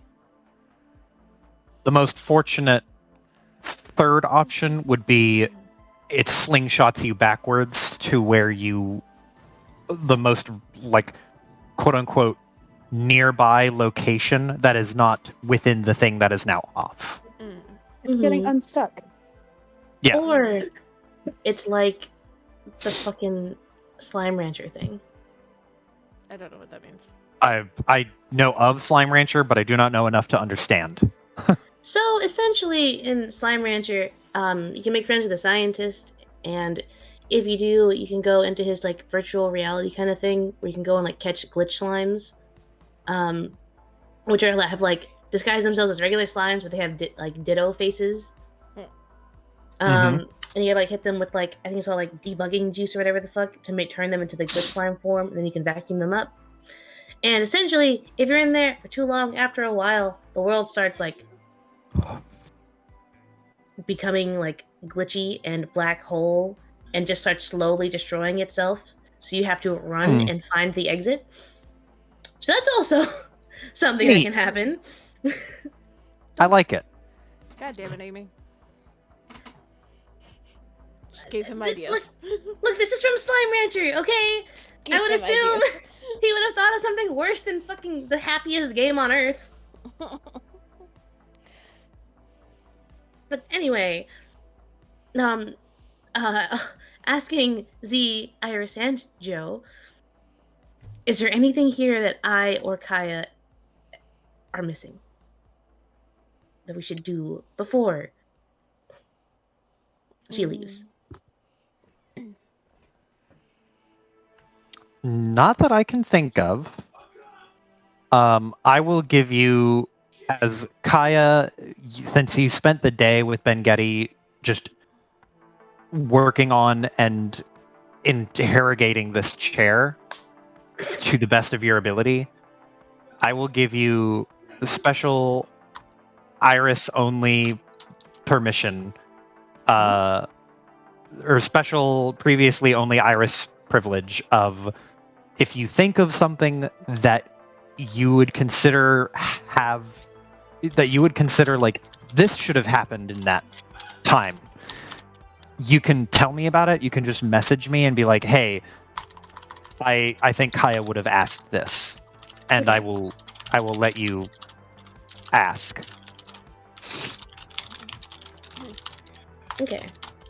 Because I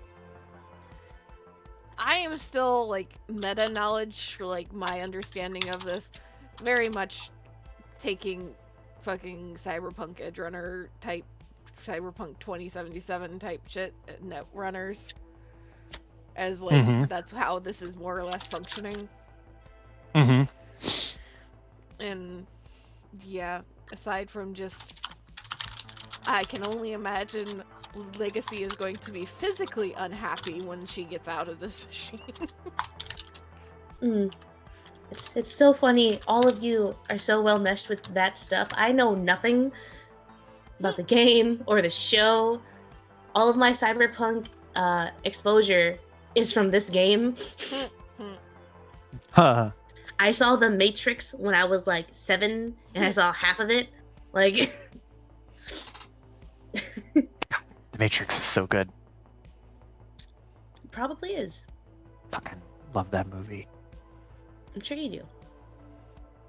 Yeah. But it's very weird that I have no exposure. But I mean, with that, it's like she doesn't want Benkei to get into the machine because she doesn't like the machine. Well, you have 3 options for getting into the machine. Benghetti, Yeah. Legacy, or Cosmic? And Cosmic has Yeah. been the only one in this machine thus far. Yeah, exactly. It's like, it is safe. Cosmic goes in there, has been in there multiple times. She wanted to do a cold test after she, like, fucked with it. To make sure it's still working properly. So, like, after she does her cold test, she'd probably, like, fucking dilly-dally a little bit. And then which do you trust more out of Benghetti and Legacy to test the machine? Exactly. She doesn't trust either of those fucking... She'd probably just, like, very, like... At first, do her due diligence to make sure it's cold tested, like, make sure the entire process runs smoothly, and just, okay, cool, power down, check, make sure it powers down properly with the changes, make sure there wasn't anything that got jostled while she was installing things. But it becomes obvious after 5 minutes after it's fully powered down that, like, she's stalling. She's already looked to make sure the screw is tightened, like, 10 times now.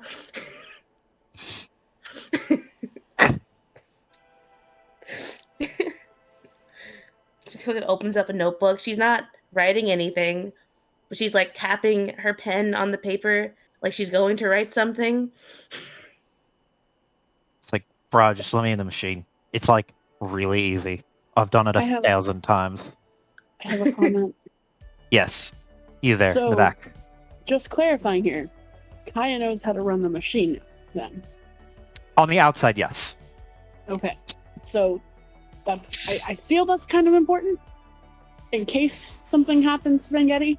He's not the only one that knows how to turn it on and off, and I imagine at some point, Kaya, Benghetti, probably Marcus, Cosmic, and Legacy are all going to at least know the basic startup shutdown of the machine. get a training seminar. Mm-hmm.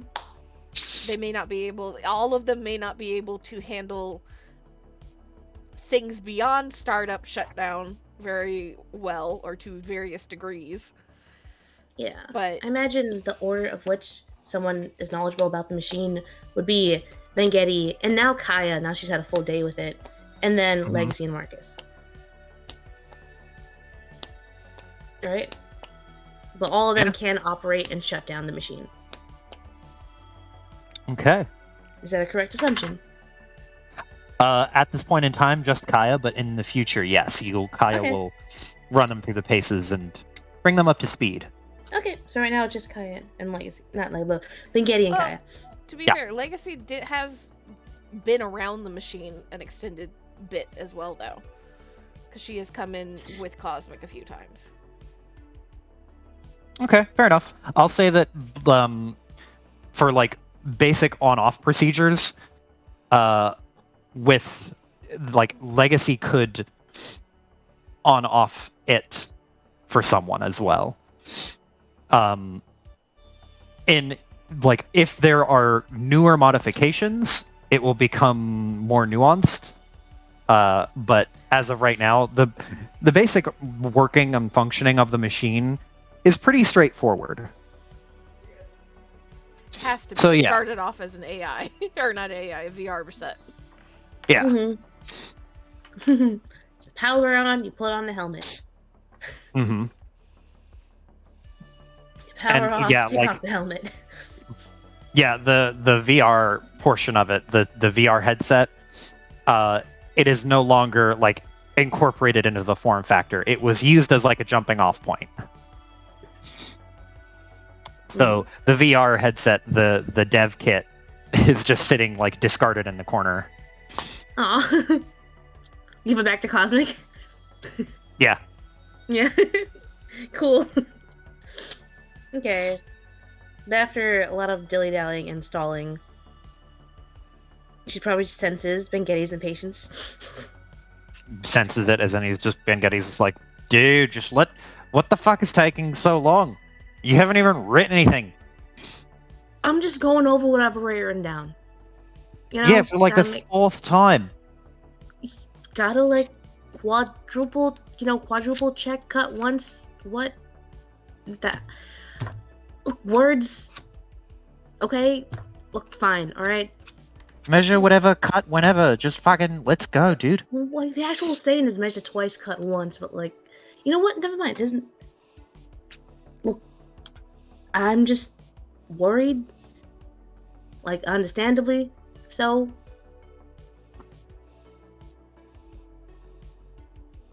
Why? So, I mean, because- it's not like I'm going online. This is just the environment test. yeah, but still, someone I care about's going into this thing. Obviously, I'm going to be a little worried about it. Well, I put someone I care about in the machine like 15 times, Well, and they turned out okay. Well, yeah, but like, I don't know, I've never like been here when you and Kaz were like, doing the thing. Well, it doesn't really look like a whole lot. It's just kind of boring.